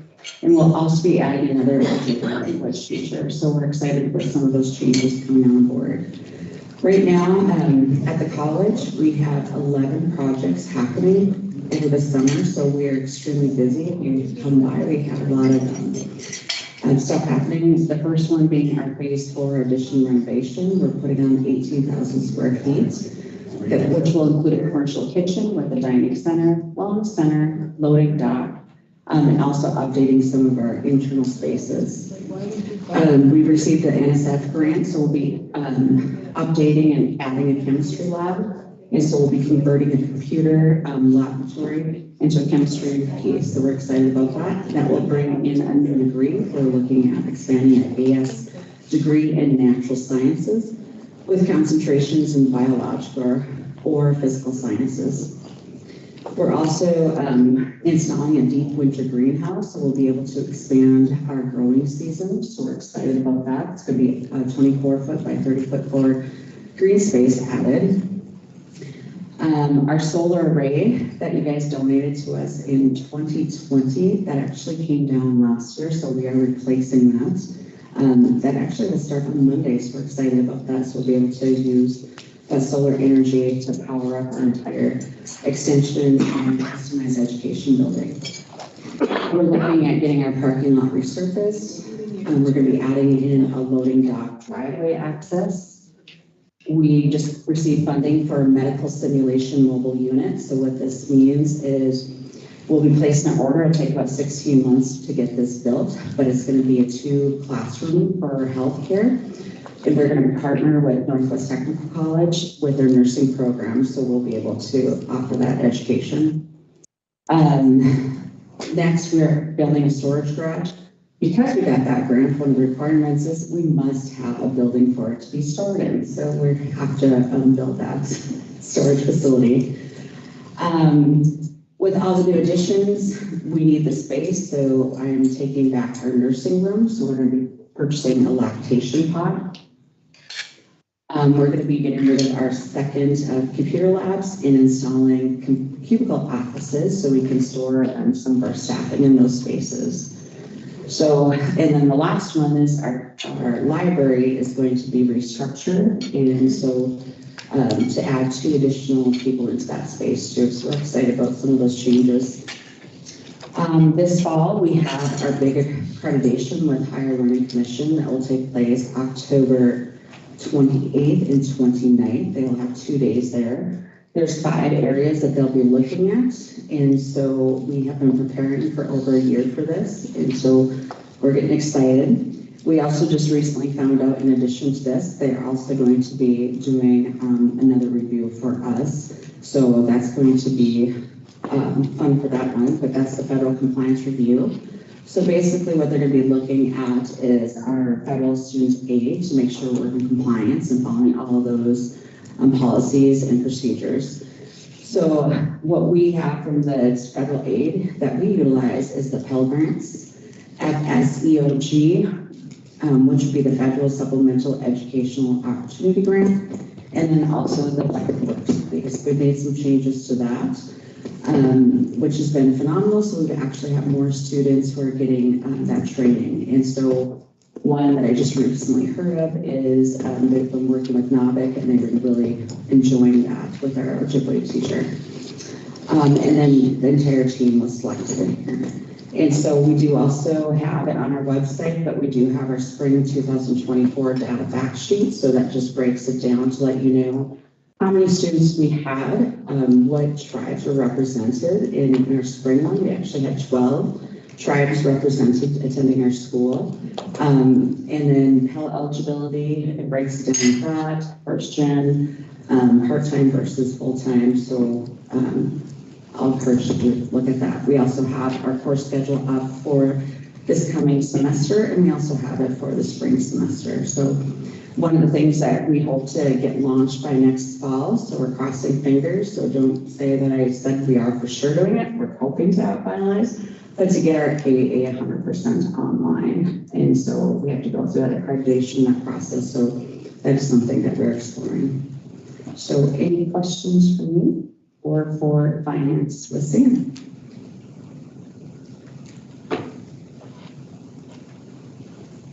Okay, Rich. Thank you, Anna, for that report. I appreciate it. You know, I'm so excited about our college and our expansion and, you know, what we're going to be doing for the community. So it's good to hear. Okay, next up we have the community council reports. I'll go down the line. Excuse me, Mr. Chairman, can I, before we do the community council reports, I would like to read a memorandum from Lori Thompson, the court administrator, on the Tawahi initiative. I want to give an update on that. I should have did it earlier, but I'm going to do it now. That's okay, Chairman? It's good. It says the Whiter Tribal Court is requesting approval for the Tawahi initiative budget of $100,000 for submission to the Bureau of Indian Affairs. The budget will provide monies for 13 community councils to include Marble, Cass Lake, and urban councils, 1 elder and 1 youth council for cultural activities. The councils can apply for funding for funds through an RFP process. Any undistributed funds will go towards strategic planning for the Whiter being fully funded under Tawa. I just want to put that up for the community councils and the elders that we are going to be approving that today. So, and we're going to, the RFP will be coming out, Lori Council will be putting out the RFP to you guys to put money in, to put your proposals into for cultural activities. Midwich. I got a plan. Very good. All right, first up in city councils is Callaway. Of a lady. Irene. I can do Galloway outside. Manoman.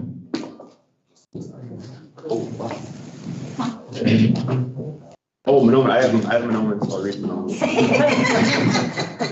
Got it sent to me. Okay, Eugene's gonna read Manoman. All right, community council update from Joshua Zorn's, Monoma Community Council. Hoosier, in the past quarter, the Monoma Tribal Community Council began by awarding their annual scholarship of 3 deserving recipients, Carter Clark, Kylie Jensen, and Tate Osey. Each received a $200 scholarship. This year, 7 applications submitted essays on the importance of community involvement. On May 5th, MTCC had a Missing and Murdered Indigenous Women event in collaboration with White Earth Behavioral Health, Dove, and the Child Advocacy Center. The event featured a walk, picnic, and games and prizes, with Andrea Carrier speaking on MMIW and sexual assault. June saw the annual community picnic held on June 27th, which had an excellent turnout, with many community members and programs participating. New basketball hoops have been installed in the community court, which has quickly become a popular spot for outdoor fun. However, there are concerns about half the court being uneven, leading to water pooling and safety issues. Although the community appreciates this resource, its size has taken up space initially planned for other developments. Due to the court's larger than expected dimensions, there is no longer room for a volleyball court, and there are concerns about space allocated for playground equipment. MTCC is looking at all our options for this. Looking ahead, MTCC is excited about the upcoming quarter. Plans include participating in Wild Rice Days, meeting with the City of Monoma to discuss community developments and collaborations, conducting our annual back-to-school donation drive and address classroom needs, and hosting other annual events, which Joshua Zorns. Okay, yeah, and then so the basketball courts in District 2, those were bid out, and the contractor, it doesn't look too great up there, but we looked into it, and they came in under the $100,000 bond limit, so they didn't have to get bonded, and we're working with them now. The pool of money that we have to work with, I think it's like $15,000, and it's we're looking at like seal coating the top to even out the basketball courts. There's a lot of pooling of water in the Monoma court, and we got some pooling in water over at the Nadawash court too. We're working through those, but we're hoping to find a solution in the near future here. Yeah, Thank you for that report, Eugene. You know, we have to get those fixed so I can go over and rule in the courts again. Be leaning one way. Yeah. I won't be able to juke the other way. All right. Next up is Nadawash.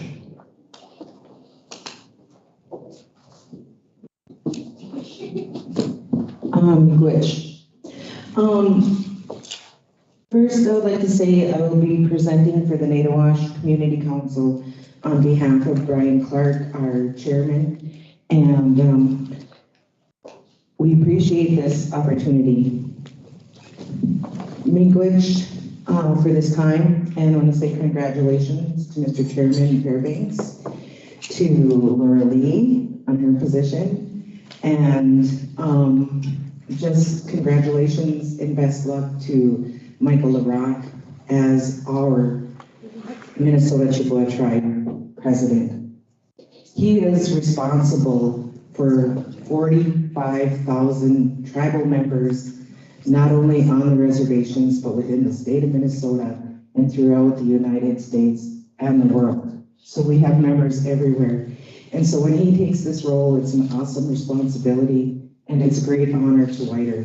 So we appreciate your time and your effort and all of the work that you will be accomplishing at that level. Miigwech. No pressure there. No pressure. Just gotta be reelected.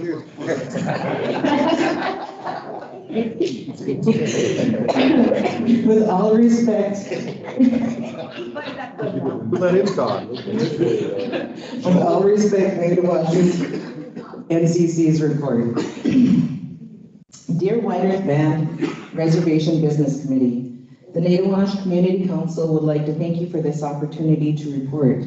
NCC has been busy.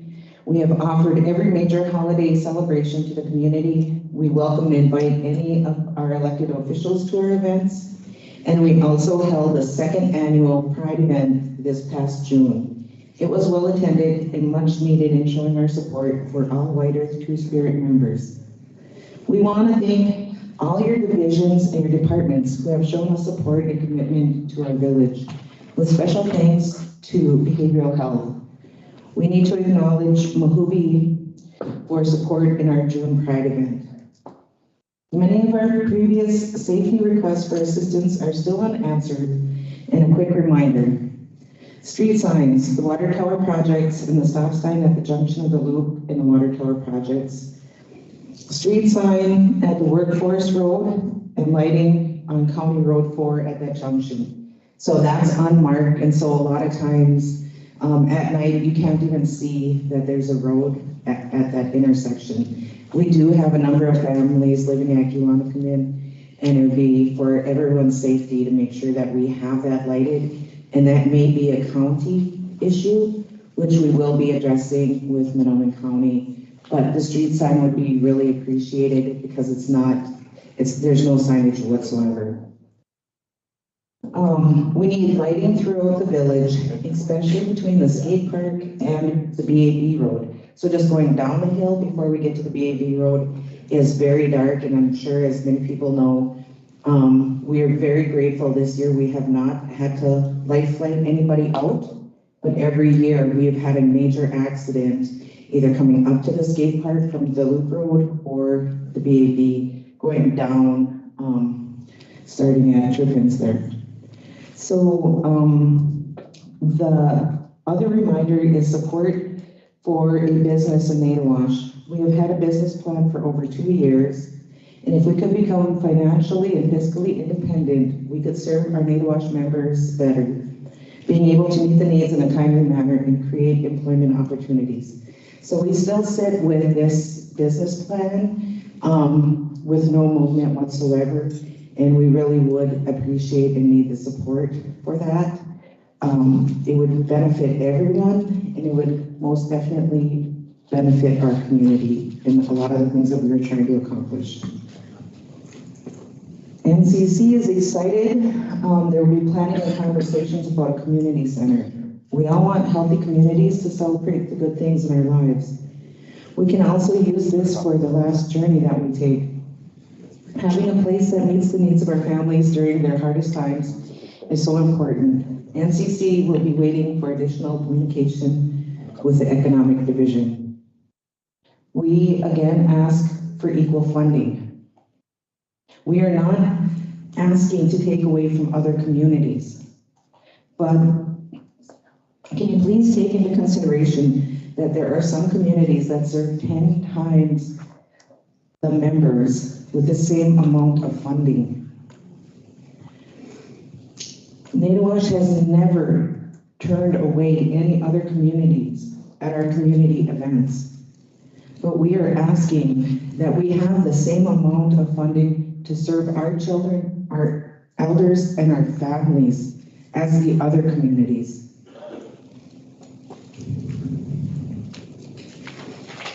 NCC is asking for help with the bear issue in our community. Our Naywash Child Care holds bear drills for our babies at child care. The bears have become too comfortable with humans and dogs. They show no regard for anyone and are not scared. Our biggest concern is there will be an attack if we do not get this under control. We will be sending a letter to enterprises and transfer stations once we learn who the enterprise executive director is for bear-proof dumpsters. NCC will also be sending a letter to the state DNR for assistance. We appreciate our tribal conservation officers, but we are still faced with a number of bears, and we've had 2 attacks on dogs. We would also like to pass tobacco to Rob Tibbetts to hold community meetings to discuss the traditional responsibilities we have. Today was the first time that we heard that the Culture Committee is discussing this. And nobody has invited the community. We are asking for input and conversations regarding this issue. And I know in this letter it says lastly, but it's not lastly. We added a couple more since we got here.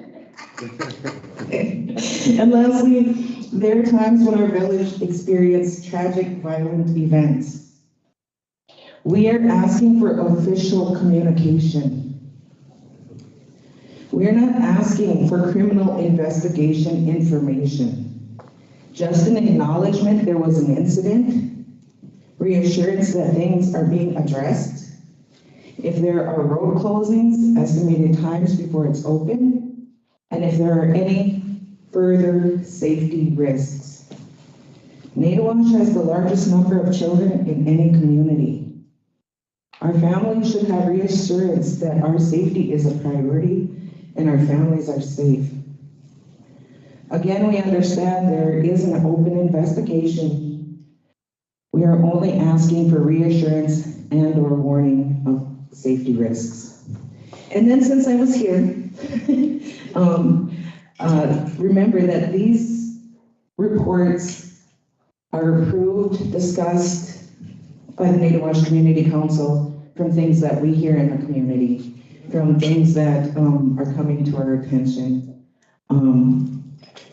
And so we did have one more report that we are requesting in all community council, and maybe this would be the ideal time with the Tiwahi funds being announced to be able to get that accomplished. And then also, if there's any other divisions, I know in the past, Naywash has hosted listening sessions for the community to be able to talk to divisional directors. And we were really honored to have health, natural resources. We have economic development. I know Curtis attended. We had a number of directors out there. So we're asking for an all community council meeting to be held. And then NCC does appreciate the comment of constitutional reform and that being addressed. And we just wanted to include that when this process first started, Naywash had over 30 to 40 people meeting every 2 weeks. So the village and the community was talking about constitutional reform. And so a lot of it just started with education. And then things turned like really weird. And then we got kicked out of the drum hall, which was totally understandable, but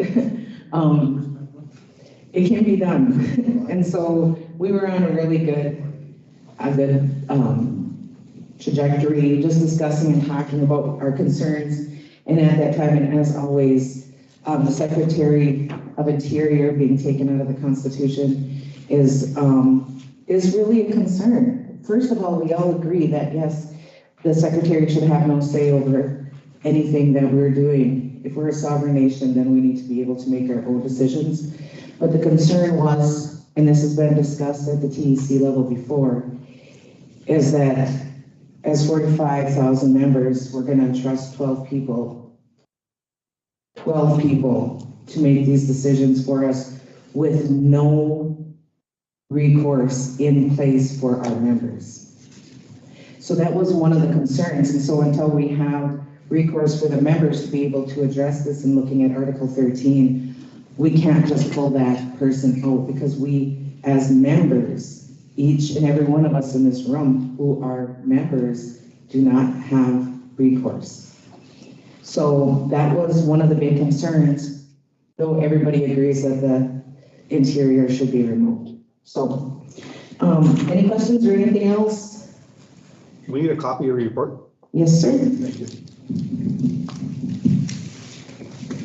Big Rich there, thank you for that report. And, you know, like, getting back to the constitutional reform, which you talked about, all community councils, and I think that would be a good, to maybe work with the delegation to have them be with all the community councils too. I think it's important that the word gets out there because I know there's lots of information that's floating out there.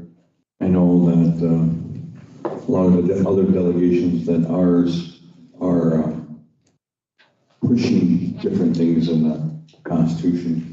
And I know that our delegates at Whitehurst here are very knowledgeable, very educated, and are making some really good decisions on this. And I know that when they talk, they try to talk over them.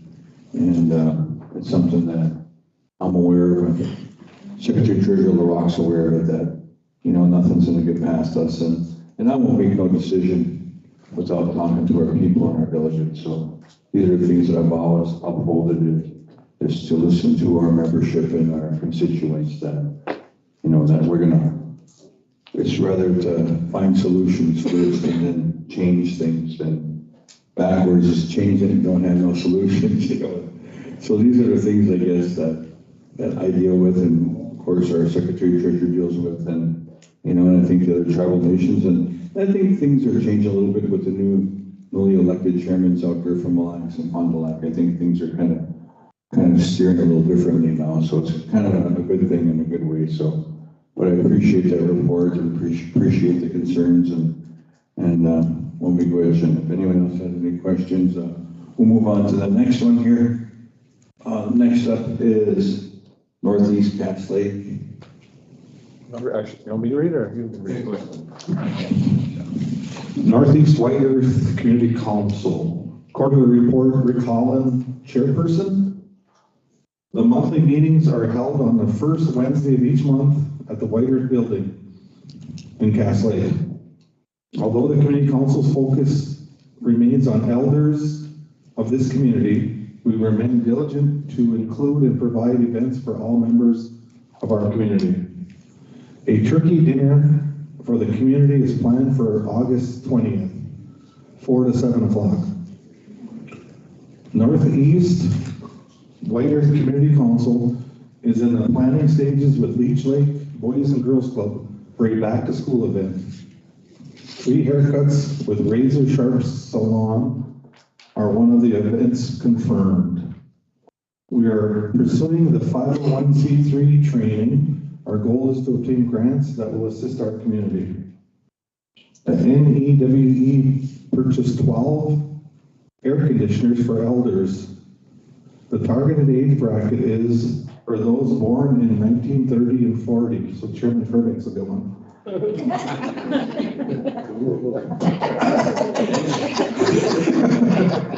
Oh my God, what's my alternate comment? Small elder projects such as air conditioner installation, plumbing, etc. continues to take place.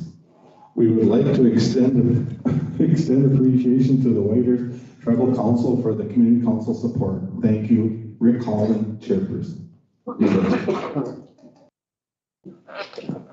Pretty good for the report. And I know that talking to Rick too, calling me up, and you know, he was looking for some information on the 501c3 too. I know Cass Lake as a community council wanted to apply for their own grants and help the elders and help other band members and members over in that area. And I know that's one thing. And the other concern they had too is some of our policies over, and this probably goes for, you know, a lot of the programs that we have within human services, that some of those monies are out, the money amounts are outdated.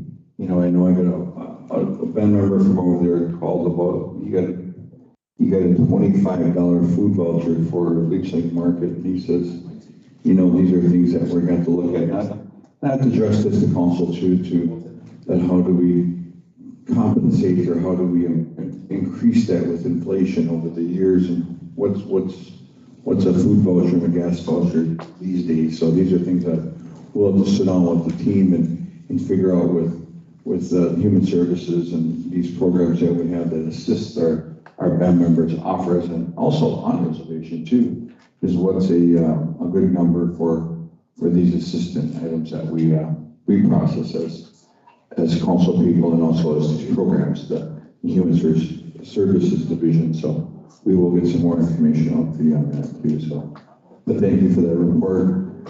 Next up is Pine Point, Laura Lee.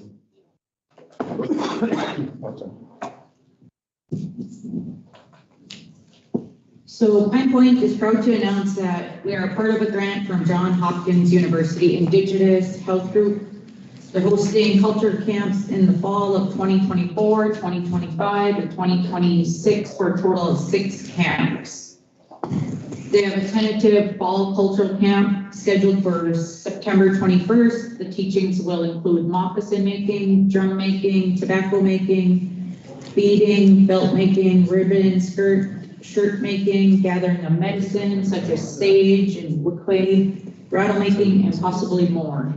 I know that Pine Point did this earlier this year, and it was really well attended by the community, and it was great to see all the people together.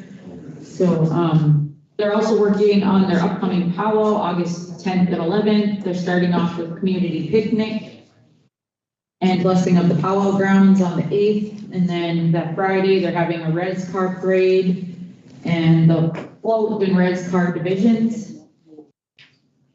They're having the demo derby on the 9th, evening of the 9th, the Margaret Norcross Award. This award is for an adult or elder in the Pine Point community who has made a significant contribution or commitment to tradition, education, or service to the community. George Joe Bush Fairbanks Memorial 5K Walk and Run is also scheduled. They just had their 4th of July celebration with fireworks and community picnic. Over 150 people attended. The construction on the playground is to start on July 29th in front of the old school. I think that date might have changed to August 1st also, but and that concludes their report. Miigwech.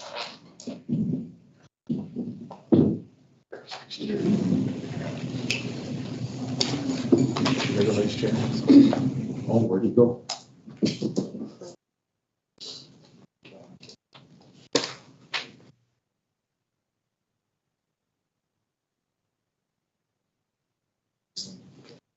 Check. I guess the chairman stepped out of the room.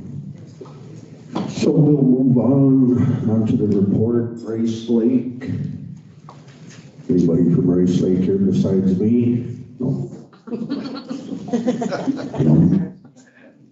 I guess I can give a little update of, the Rice Lake Community Council.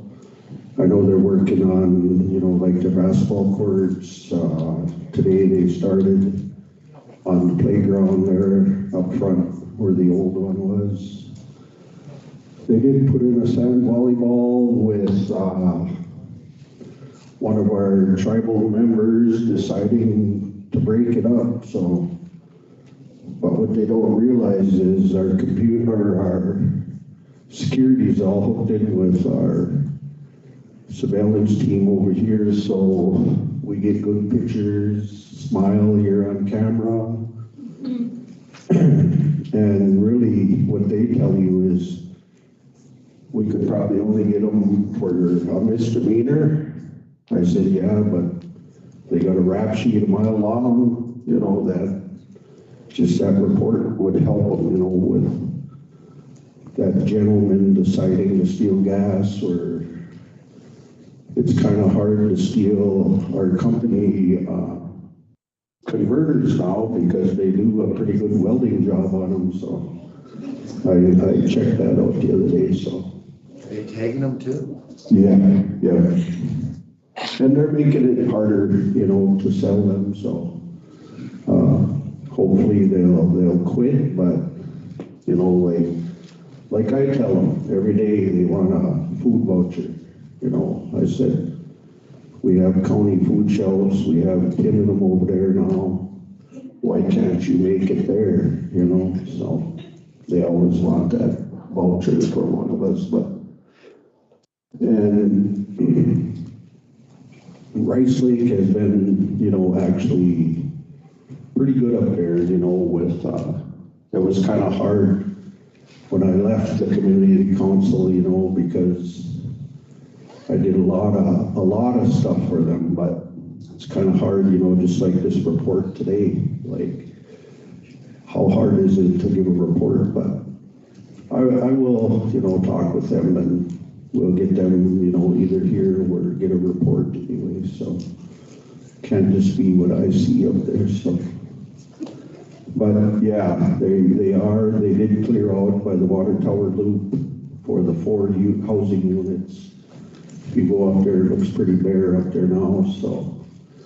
But I figured probably 4 months ago with the elder homes and the housing homes and the rehab homes, we should have 21 available units here coming shortly, so. And I want to get people, in them, because there is houses over in Ebro and Pine Bend. There's a house in Ebro and one in Pine Bend too, so. So hopefully we can get going to get them filled, so. But I'll let the chair take it over now. Thank you, Henry. Next up is Wobbin.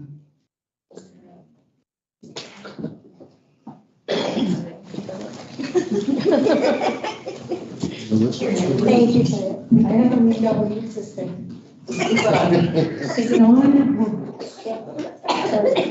All right, so we did, with the CSOs, we did a dinner and a picnic with them,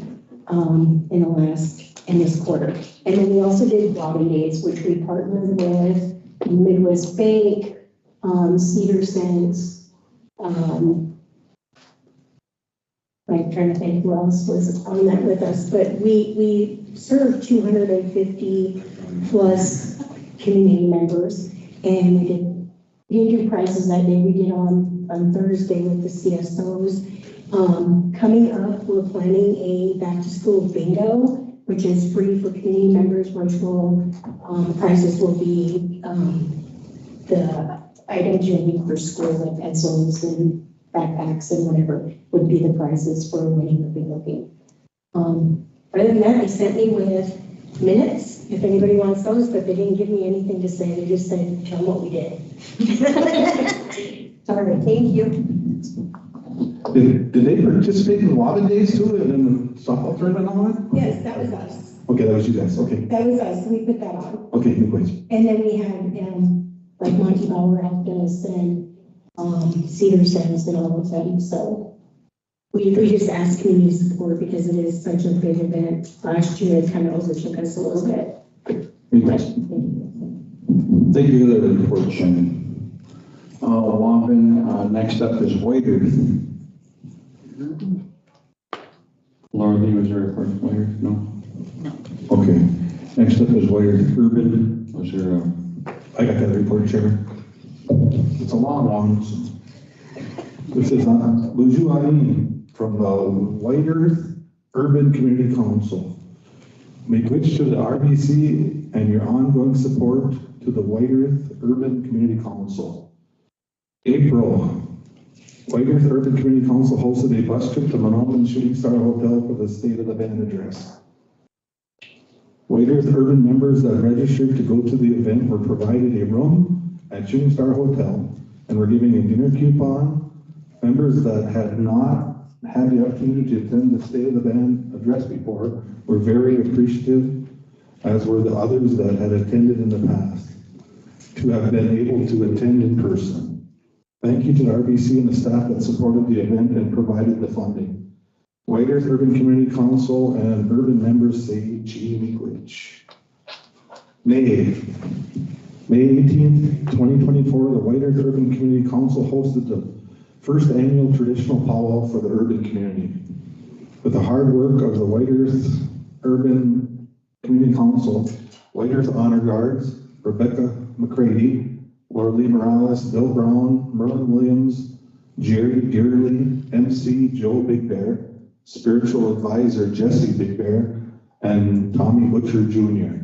Arena directors Lisa Bellinger and her team that took care of all specials and Princess Brave contests. Royalty. Head dancer Herb Finday, Monica Fisher, and junior head dancers Ogama Benes. I'm gonna kill this one here. Give me something, Dave. Was that you? Is that your name? Okay. 6 drums, approximately 120 adult dancers, 120 youth dancers, and 25 tiny tots, vendors, and approximately 800 in attendance.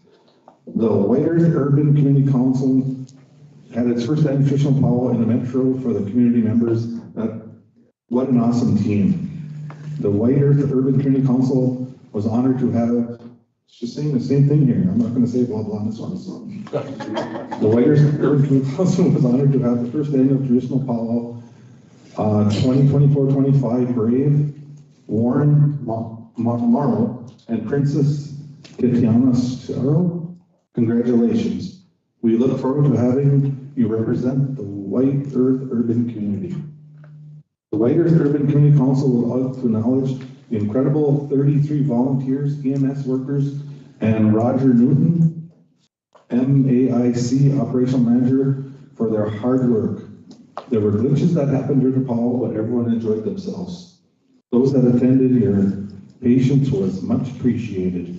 Miigwech to the White Earth RBC for the ongoing support and guidance throughout the planning process. Jeff Burnett. Miigwech for your expertise in powwow planning. Miigwech to the White Earth RBC, White Earth Behavioral Health Programs, White Earth Public Health, Boys Ford, Prairie Island Indian Community for the monetary support. You are all very much appreciated. In June, the MCT building in Minneapolis Min was the polling precinct for the White Earth general election. Nick Boswell, Wadena, and White Earth Urban Community Council had an elders get out and vote event. Elders were provided transportation if needed to vote. If the elders wanted to have an evening taco after they voted, they were available at the powwow grounds, owned by Bob Rice. Powwow Grounds Cafe, that must be. Owned by Bob Rice, White Earth enrolled member. June 11th, White Earth Urban Community Council also had an election for the community at large board members open position. Congratulations to Bonnie Boudreau, who was elected by the White Earth Urban Community Council to fill that open seat. I thought he was from Leech Lake. Bob Rice. Anyways, June 26th and 27th, the White Earth Urban Elders were invited to attend the White Earth Elders Picnic at the Rediscovery Center. Thank you from the 34 elders and the White Earth Urban Community Council who were able to attend. Everyone enjoyed the time spent with family and friends. July, the White Earth Urban Community Council Picnic has been rescheduled for September 21st, 2024 from 11 to 3 p.m. July 5th, 6th, and 7th, the White Earth Urban Community members will be attending the White Earth inauguration. The 50 urban community members will be also touring the RBC, White Earth IHS, and a Native Wash clinic. There will also be a drive-through so members can see the new construction buildings and programs. And they have upcoming events. August backpack distribution to the K-12 students. Shakopee, Mdewakanton, and Sioux community has been generous in donating backpacks again for this year. Birch bark canoe making to be announced. Ribbon skirt and shirts. Then they got the September 21st White Earth Urban Community Council annual Elders Picnic. There will be no Elders Bingo because the picnic will be on the 3rd of Saturday. October is Elder Bingo, respectfully submitted by Charlie, Secretary, White Earth Urban Community Council, Al Paulson, Sherry Locken, Annette Christensen, Charlie, and Bonnie Boudreau. Mr. Chairman, they also added a quote for coming up for the inauguration, so I do have that, we'll have to take a look at that later. And but I don't know if we have to do something on it right now, Mr. Chairman? The White Earth Urban Community Council is requesting funding for the bus trip up for the inauguration. It's the total for rooms in the bus is $6,800. So I don't know if we have to have any vote on it or anything. We're working because we always provide them with transportation and rooms when they come up for big events. This is not only for the White Earth elders, it's for the White Earth memberships.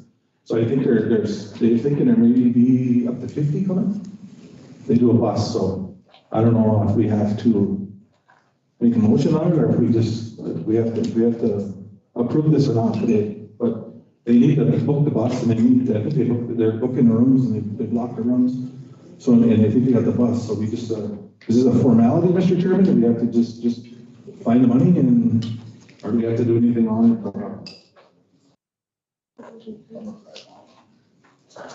The last time, I think we did a consensus of the council last time, I think, so. They're looking for funding for bringing the folks from the urban council up here, just keep it out of the general fund for the inauguration. Yep. Well, I was thinking youth and elder, but we can't take it out of youth and elder because there's open to everybody, not just elders. We'll have to take it out of general fund. So is everybody okay with it?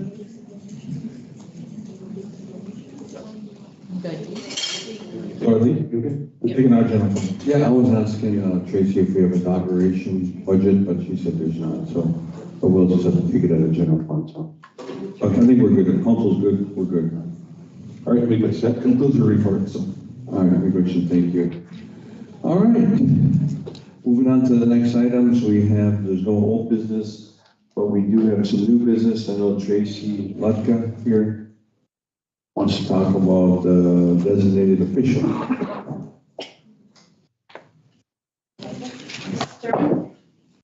Real quickly, we are going to prep the resolution for the $6,800 to be used for the general fund, which will be available for your signature. If you want to call a motion for approval. What you want to do that application? It'd be easy to do a resolution since identifying it. Okay, motion to approve the $6,800 for the urban bus trip and for the inauguration on August 6th. Motion. Motion by Mike. Second. Second by Eugene, all in favor? Aye. Aye. Motion carries, thank you.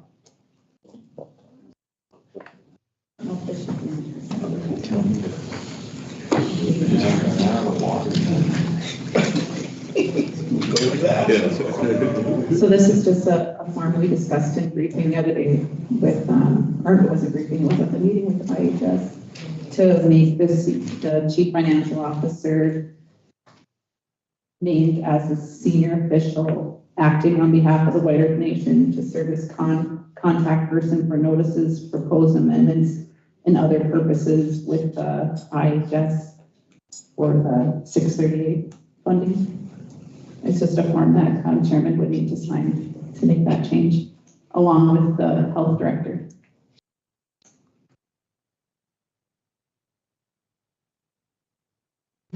Yeah, okay. Sorry, say it again. Yeah, we had a meeting with the IHS, with Secretary LaRocque in attendance. Yeah, yeah. We had talked about adding another person on with the health director to be kind of like a designated official to work with them in the 638 process. If that was you, we said you would, didn't it? Correct. That's what this is. It's just a signature from the chairman acknowledging that that's gonna take place to send it to IHS. Do you need a motion on that? Yeah. Motion to have Tracy as our designated. Tracy and, RBC already is. Oh, and this is just the add sheet. It's just a signature. Add Tracy to signature authority for the IHS 638 project. I'll motion. Motion by Henry. Second. Second by Mike, all in favor? Aye. Motion carries, thank you. Next up is pesticide code revisions. Renee, you have a microphone? Ani Buju, the EPA provided revisions last year after the RBC approved the changes to the pesticide code to come in compliance with the new federal regulations.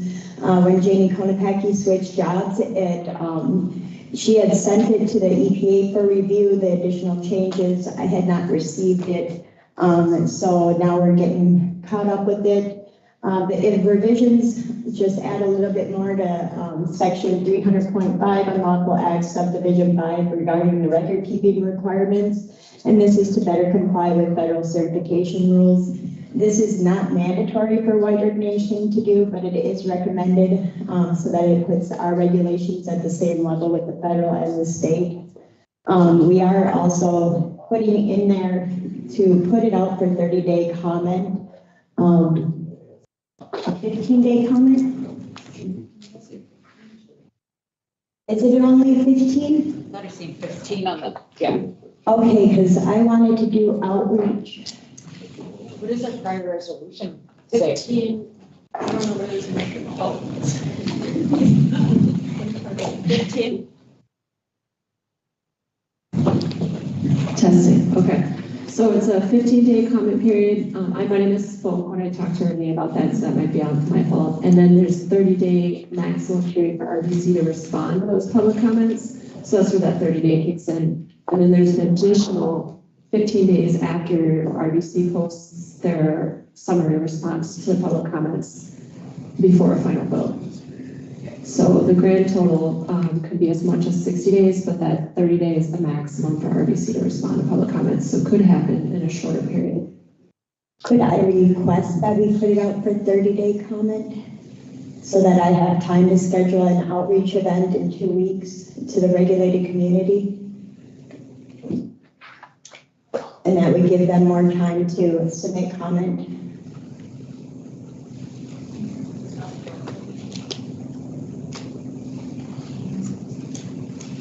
I was hoping to do an outreach event on the 12th or 13th of August.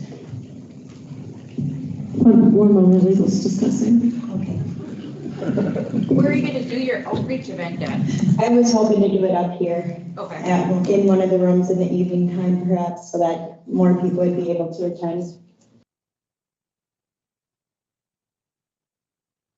So you would do that before the 15-day comment period? I would, if we get the extension to a 30-day comment period, that would be 2 weeks into the comment period, so they would still have an additional 2 weeks to submit comment after the outreach event. If we are only going to do a 15-day comment period, I'd probably have to do the outreach event on the 5th, which is a Monday, and just hopefully get comment. Is that okay to do that, the 30 days? Come on, you two, you're making everything complicated over there. We get 3 attorneys in the room and they can't make a decision. So the suggestion would be that the RBC approve an effective date for posting to be immediately after that, whenever you're scheduling your public comment time, or I'm sorry, your outreach date. So do you have a date for that? I was looking at the 12th or the 13th of August for that outreach date. If you want to do the 15-day comment, I could do the outreach date on the 5th, but I have concerns about the regulated community receiving that announcement in time. I want them to have enough time to know about the meeting, to show up for the meeting. So I think 2 weeks out would be enough adequate notice for the community. Or 19.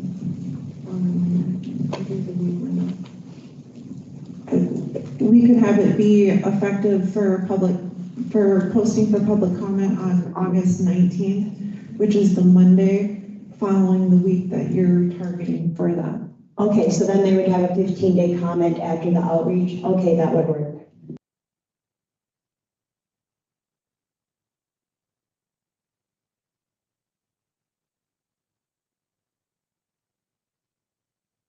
When it's ready, I'll get it out, so the attorney's out right. Okay, I will, just to the council's aware, I'm gonna update the resolution, if it was approved. Reflect these changes that we just articulated. Thank you. We need to do that today? Okay. So we gotta, for a chairman to get back here? So what's the resolution so we can vote on it?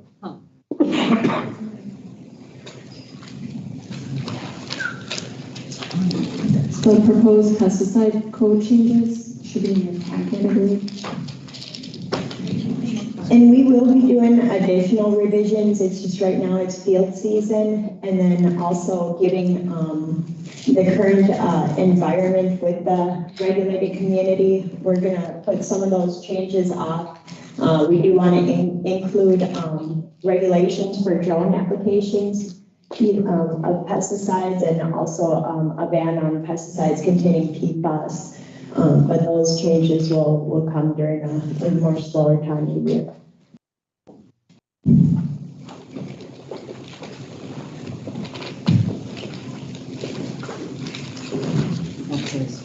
Where's he at? So we approve it today.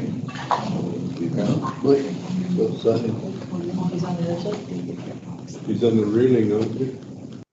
Should I do that? So vice chairman is going to take over the meeting when he's out? Yeah. So what, we need a motion for what now? Andy? Is it this one? Resolution, yes, with the amended, updated language, which I'll get. Okay. So I guess we need a motion. Oh, there's no, Well, it says,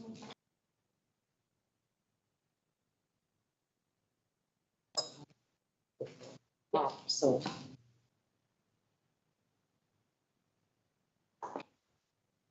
So we should. So I will add a provision in, therefore, be it resolved, in that paragraph, I can add, a couple of more words to say that it would be, posted on August 19th, 2024.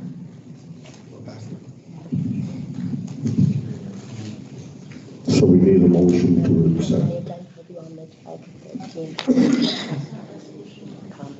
I'll make a motion to approve the resolution with the amendment. Second. So Laura Lee made the motion. And Eugene second. All in favor? Aye. Aye. You're the chairman, you can vote. Oh, I guess I can't vote. Motion carried. Motion carried.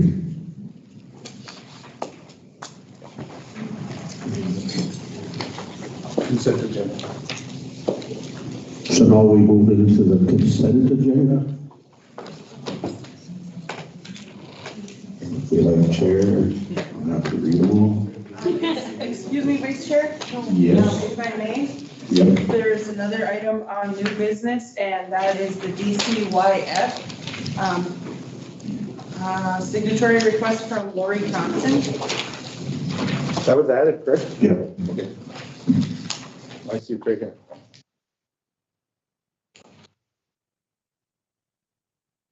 Memorandum of understanding. This one here.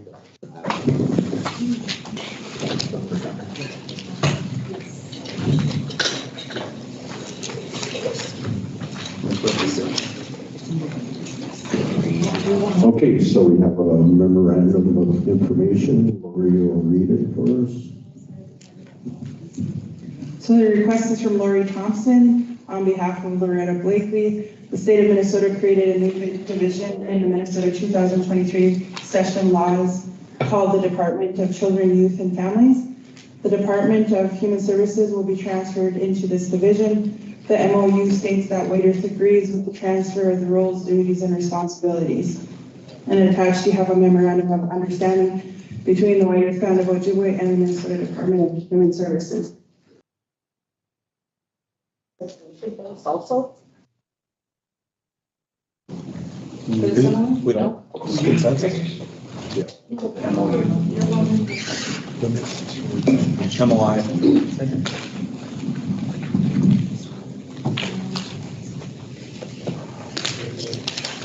Chairman, is Lori Thompson on the extra one that they put in there? You should have it. There you go. Yep, okay. Okay. Oh, that's right, okay. Chairman. It's VHS switching over to DCY. That's all this is a changeover. We don't do no action. You have to motion and approve the memorandum of agreement. Okay, motion to approve the memorandum of agreement Of understanding. of understanding with MOU with. Between Whiter's Band and Minnesota Department of Human Services. Yes. Yep. I'll motion. Motion by Mike, Second. second by Eugene. All in favor? Aye. Aye. Aye. Motion carries. Thank you. All right, I think that's what we have. I think the last thing is we have the consent agenda here. I'll read off the items we have for behavioral health. Is Minnesota DHS Respite Grant, Contract Amendment Resolution, Minnesota Department of Human Services Traditional Healing Grant, Submit Fire Protection Agreement Resolution.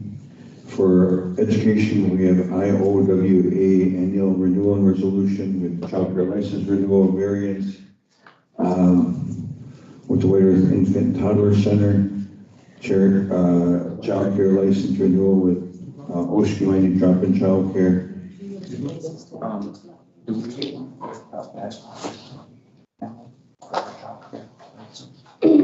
She messaged me.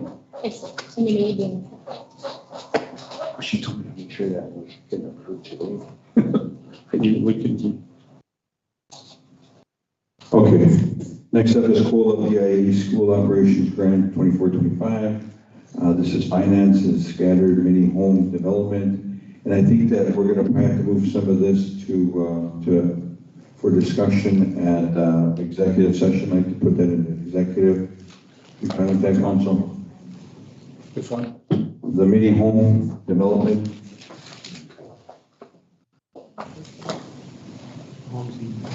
There's questions on it? And electrical, remember?